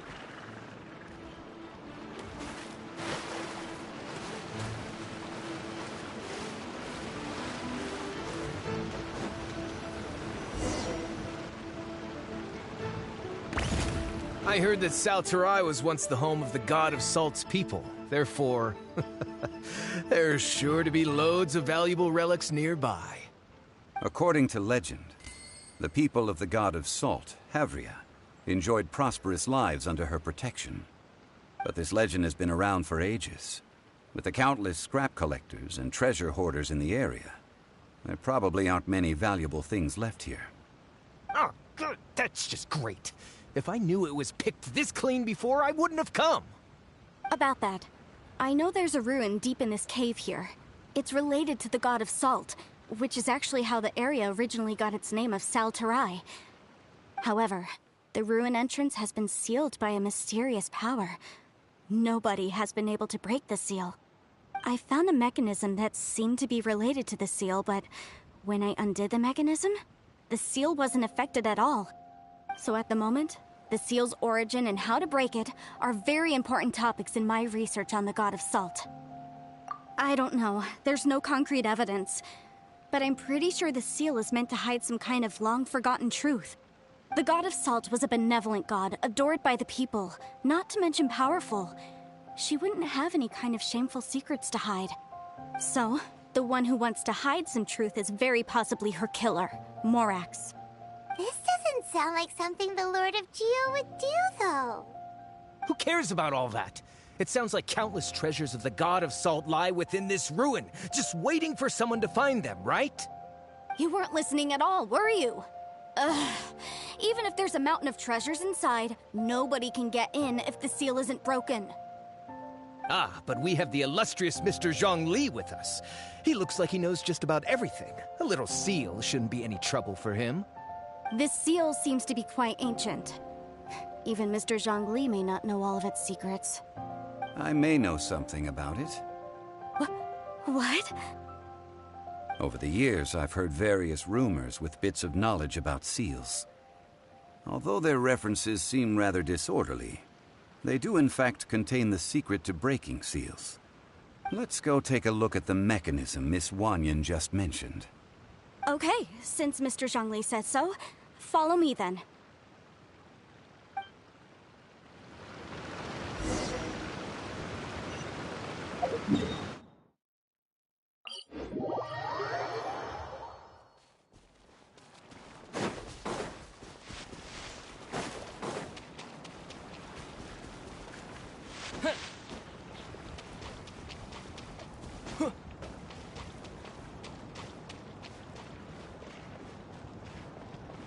Here it is. There's some debris scattered here that, when put together, look like they definitely had to do with the god of salt. According to the inscription on the side, if one looks from a certain angle, this... See that? Although we activated the... That's because there's actually another mechanism that must be activated. Another? This place seems familiar. Huh, I remember. I think there's some elemental monuments here. So you're saying they're related to all this? When I investigated the seal last time, I had someone with a vision accompany me. But when we lit up all the elemental monuments, nothing happened. That's because you don't just need to activate them at the same time, but in a certain order as well.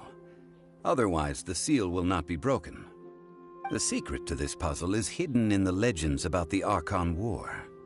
Tianheng in the south, Yaoguang in the east, Jueyun in the west, Qingce in the north. All desolate and devoid of life. Liyue is vast, yet even one haven is hard to find. To the north, to the east. Do the people of Liyue always talk in riddles? I think I've heard this saying before. Certainly you have. And the contents of this saying are also related to the god of salt. To provide a haven for her people, whose lives had been ravaged by the Archon War, this benevolent god searched all across Liyue.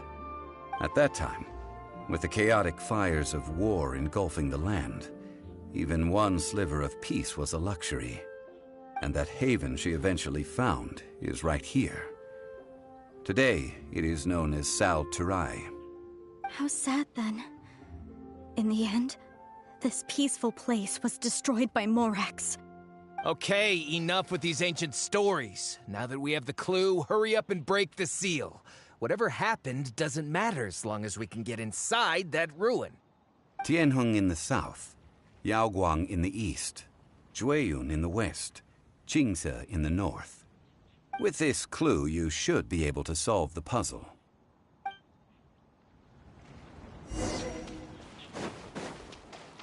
Let me lead the way from here.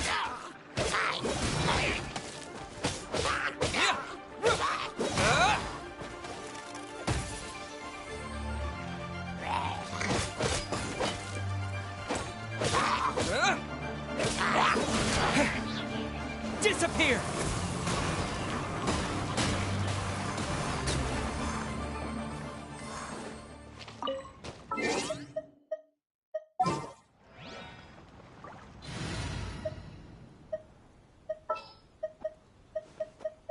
I'll keep an eye on you.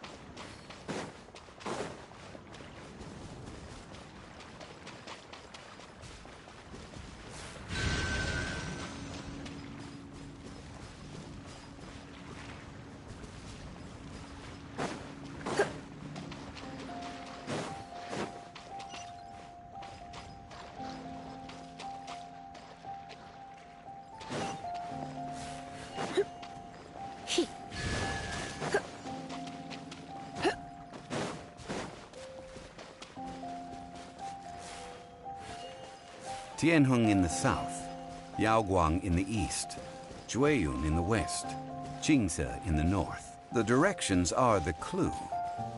Give it another try.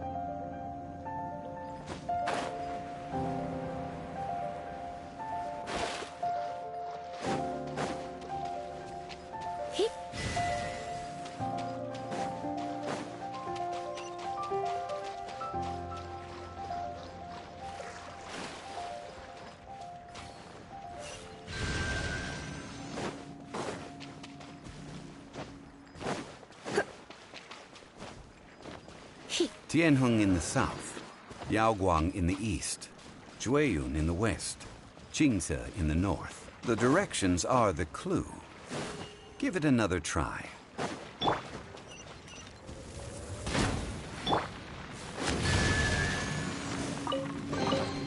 What do you think, cutie?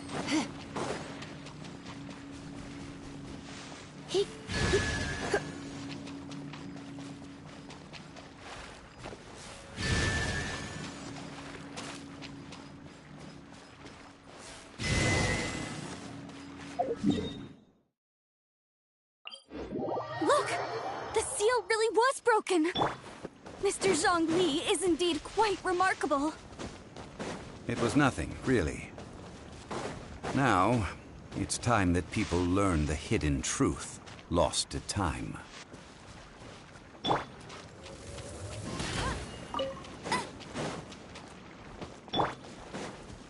Right.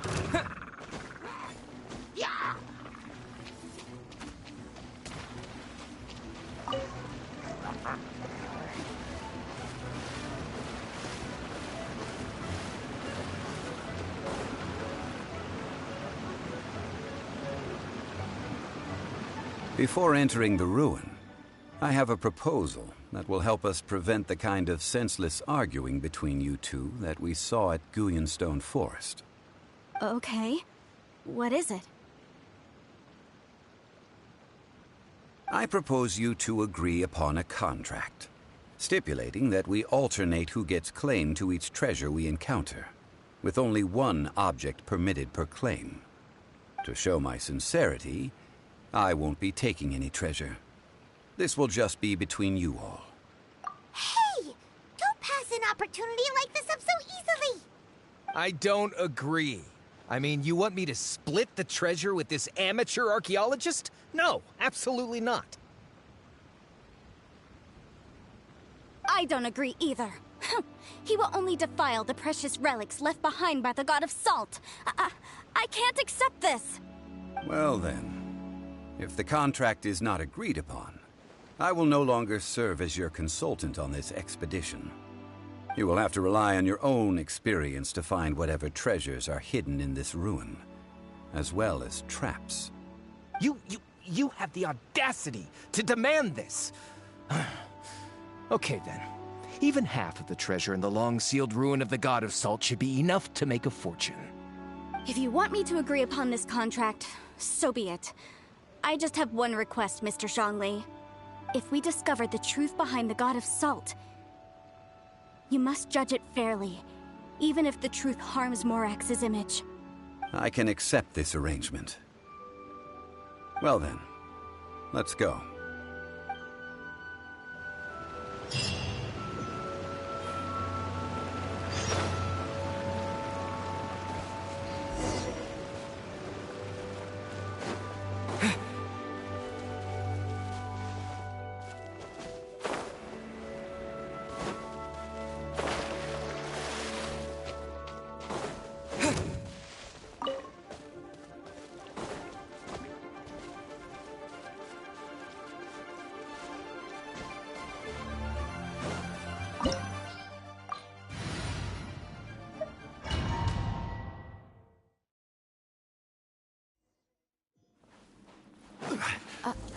Are these statues?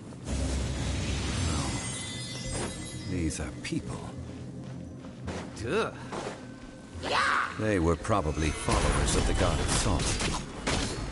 How did they become this way? What in the world is hidden deep in this ruin?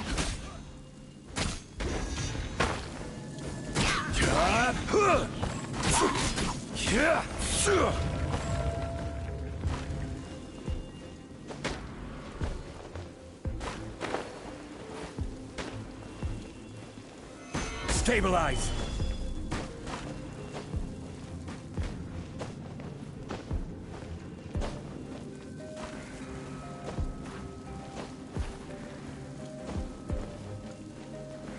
Gather!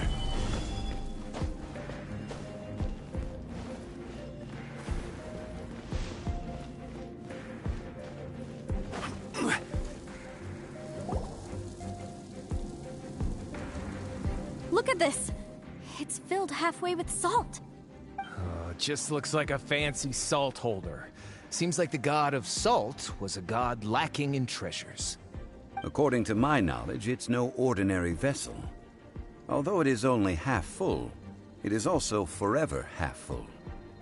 That is to say, it is bottomless. What? You're saying that even if I pour the salt out, the amount inside won't change? Exactly. Able to produce endless salt. The god of salt is powerful indeed. Finally, after all that effort, I've found precious treasure. I claim this as mine. I just need to pour the endless salt into 1,000 or 10,000 bags. I can sell it and make a fortune! Hey, how can you use a relic of the god of salt for such a shallow pursuit? If Mr. Clement wants this salt chalice, then the next object we find will belong to Miss Wanyan, according to the contract agreed upon. Of course, as we agreed. But how can anything be worth more than this rare find?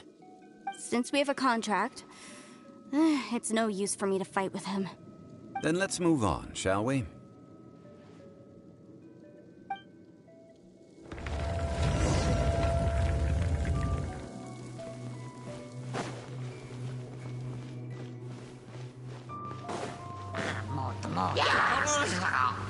Solidify!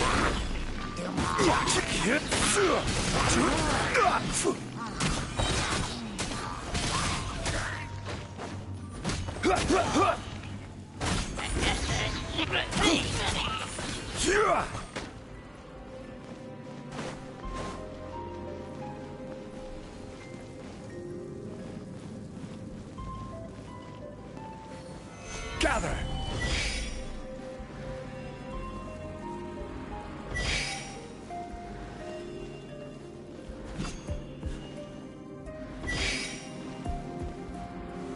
Solidify!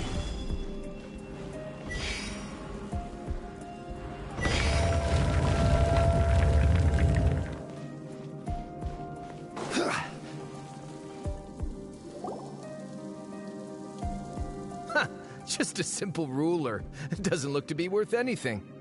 This, if I remember correctly, this is some kind of measuring tool. Indeed. But the god of salt imbued it with another power. When you stick this ruler in the ground, the surrounding area will become covered in salt, much like a rising tide covers the earth. The deeper it is stuck in the ground, the more salt will appear. It is essentially a bumper harvest of salt. What? That's even better than the salt chalice!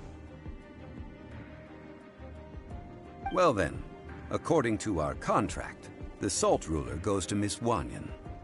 No, unacceptable. I paid for and organized this entire expedition. Why should I get the short end of the stick?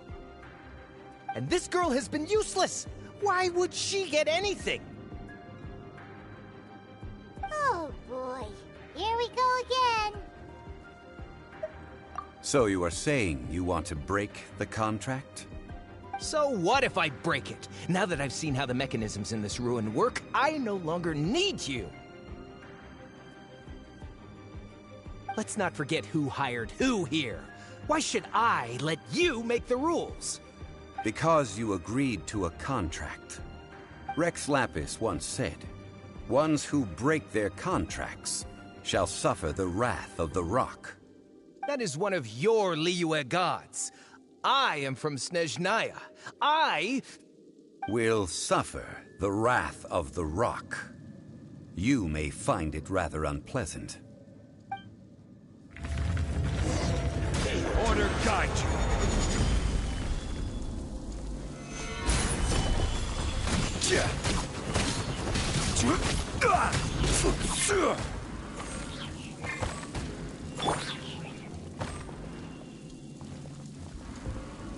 Leaving so soon. No one escapes my sights. Stabilize. This is order.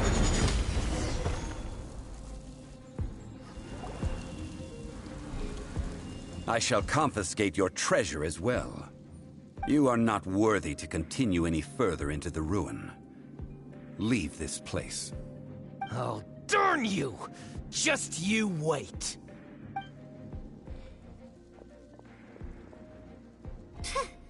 Some archaeological survey.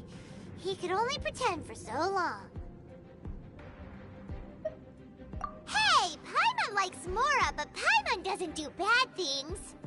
Clement's wrongdoing stemmed from greed, yes. But besides greed, there are many other things that may tempt us to break contracts. When people see the object of their dreams, how many are really able to control their desire and follow the contract? I think we should be honest with each other now. Huh? Be honest about what? That in truth, not a single member of this archaeological expedition came here for archaeology. Why do you say that? Miss, you lack even the most basic archaeological knowledge, and can recognize naught but a few simple relics. However, you are an expert when it comes to anything regarding the god of salt. You aren't interested in archaeology or relics. What you're really interested in is the god of salt. I believe those legends about the god of salt that you mentioned on the Pearl Galley are passed down between generations at Yinyuan Hall. Okay, that's enough. Sir, you are indeed a man of great knowledge and talents. I seem to have been right to seek you out once I plucked up my courage. You're right. I'm not a scholar of archaeology.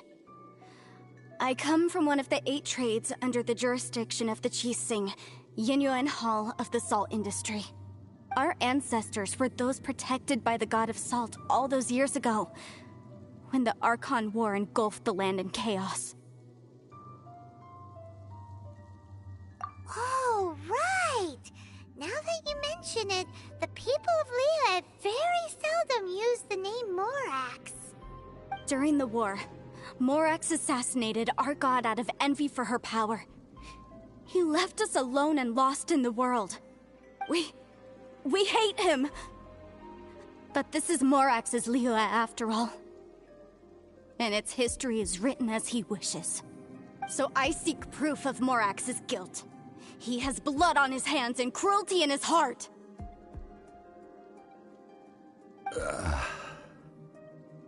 We agreed to a contract that we will face the truth head on, didn't we, Mr. Zhongli? You must judge this history fairly. Naturally, of course. But I must add, Liyue is no longer Morax's Liyue. Come with me. All the answers you seek lie ahead.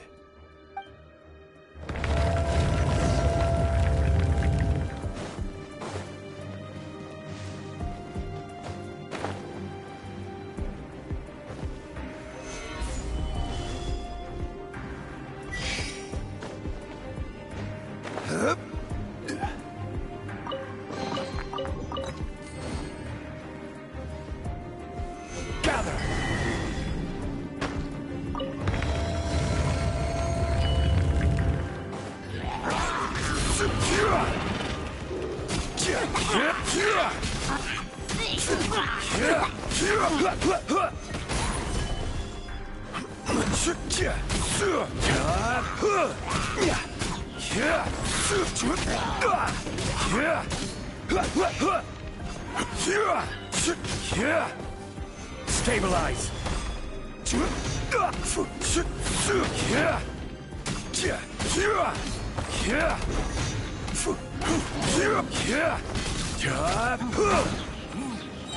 Gather!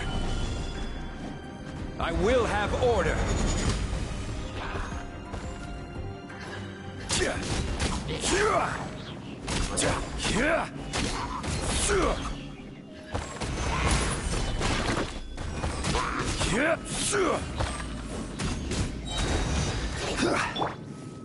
Try not to enjoy this too much.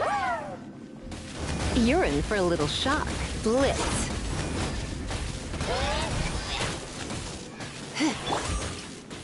Stabilize.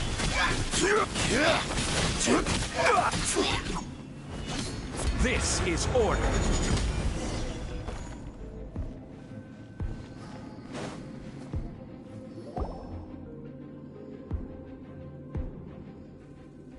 This is a sword? Aha! It's a broken sword! This is proof! This proves that the God of Salt had to fight back.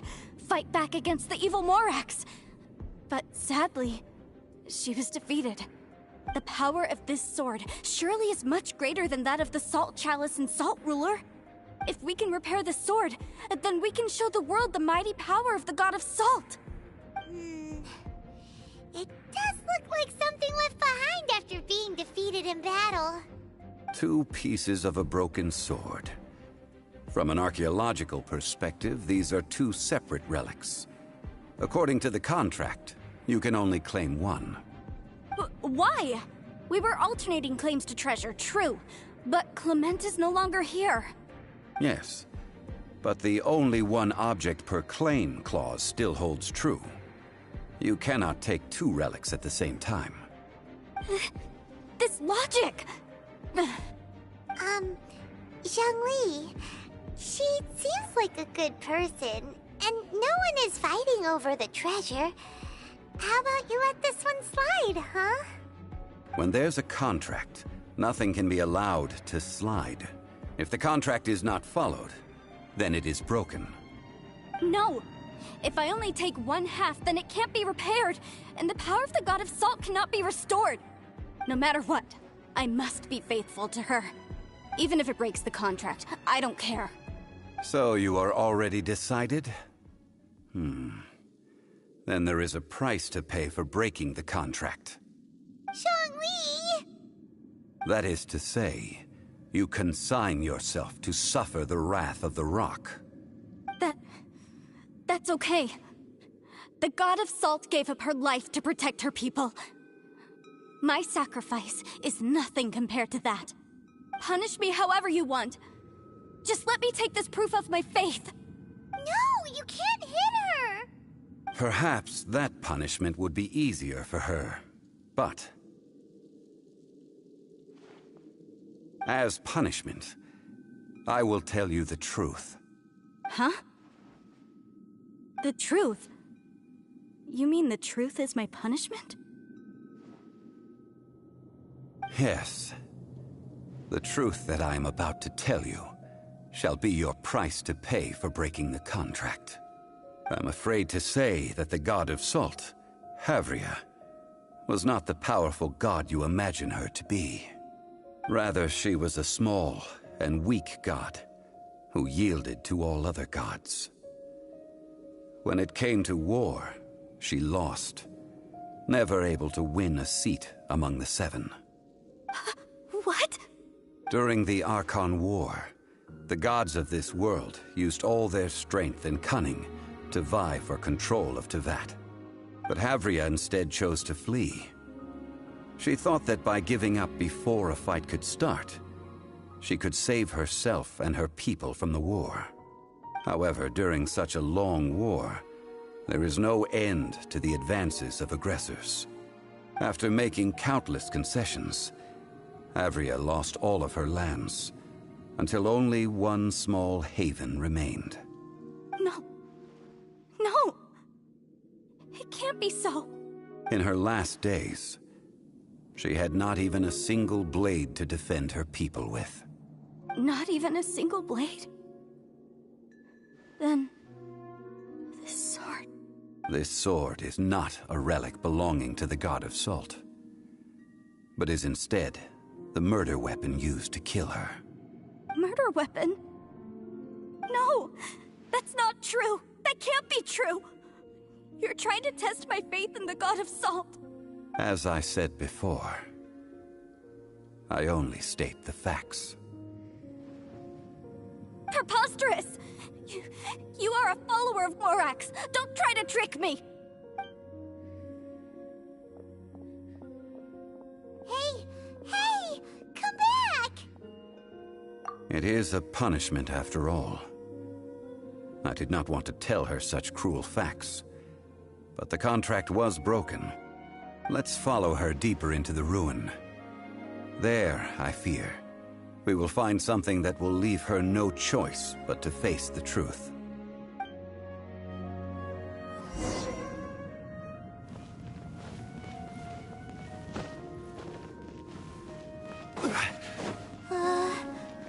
Are these statue thingies running? What will we find ahead? Salt. And betrayal.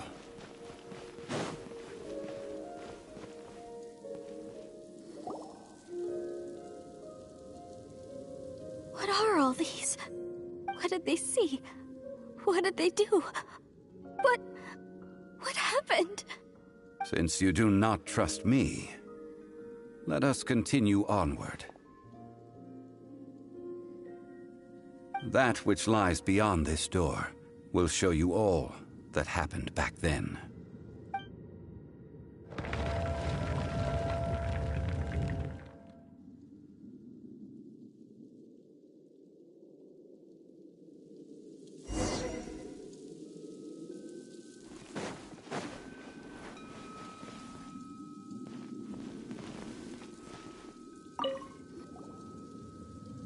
This is the scene of the crime.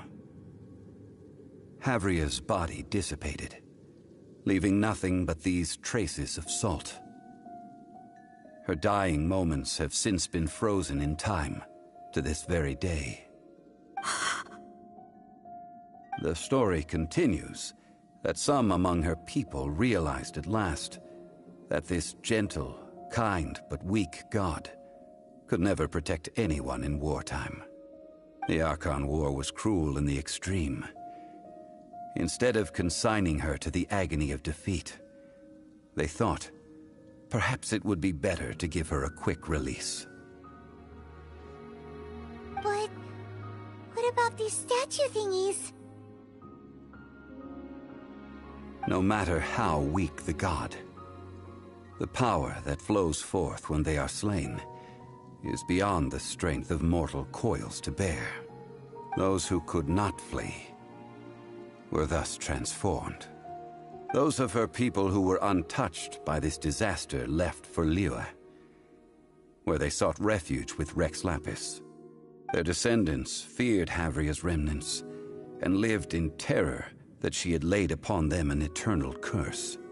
So they risked their lives to come here, to break the sword and offer up obeisances in hopes that her anger might be appeased. But they need not have done so.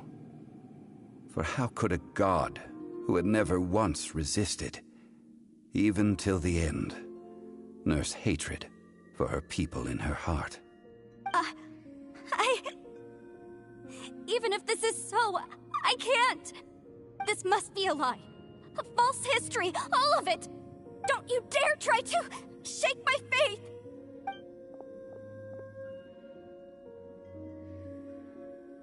Yikes. Zhongli didn't show any mercy this time either. This is the price she must pay. Yet I would not call it a bad thing.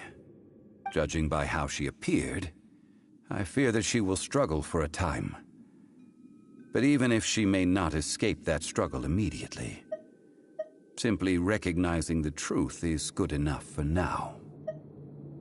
Indeed, in ages past, Havria's story served as a warning to me as well. Faith in a god who has already passed will do you no good. So it is for Havria. And so it is for Morax also.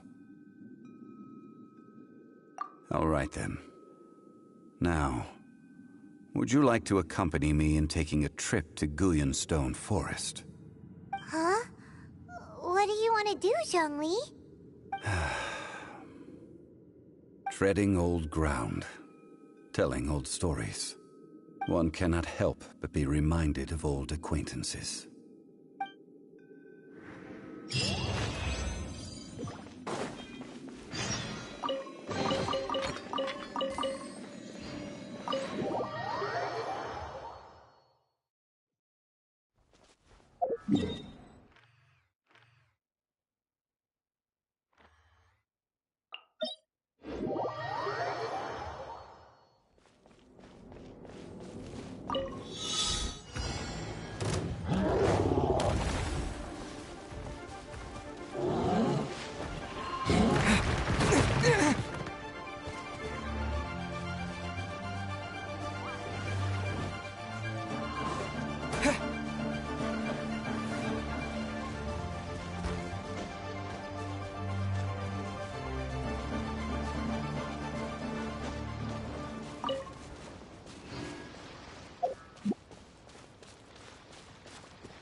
Now, I mentioned before that many gods of old have been sealed beneath the Guyonstone Forest. The Adepti have presently handed Liyue over to mortals, and Havria's time was even further in the past. The Salt Chalice and Salt Ruler that she left behind should not return to Liyue. To leave them here is to let them slumber. And it is also a homecoming. I ended an era with my own two hands. I've always wondered how I should remember that which I ended. History records, but history may be changed. This incident proved that. Time is a mighty force, and history's twist in its flow. I need to find a better way of recording history in order to engrave its truth. Stone carvings were one such ancient method, but unchanging stone, immovable earth, even one such as myself. Someday we may all disappear. Zhongli. Therefore, I thought of you, traveler. You are one who crosses the celestial atlas, and who passes through countless worlds. If our history is engraved in your memory, it will one day accompany you into another world. As long as a traveler like you is able to record what happened, then a backup of sorts will exist for times and tides of Teyvat. Sounds like tough work. Now then, it is time that we consigned both the Salt Chalice and Salt Ruler to the sea. Huh? Why do we need to throw them into the sea?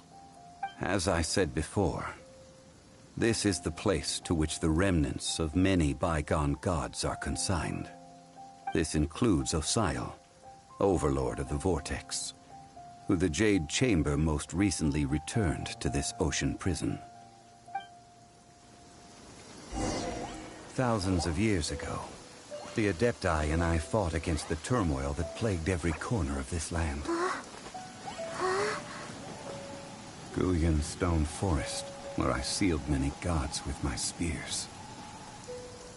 After so long, naught but folk tales remain. Osial, you and I were foes, but our ancient grudge is but a bygone memory now.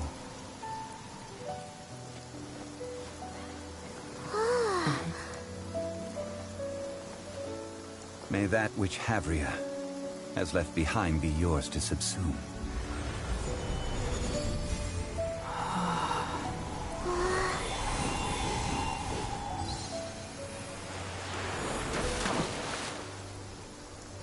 And thus another spark of divinity departs from Liyue.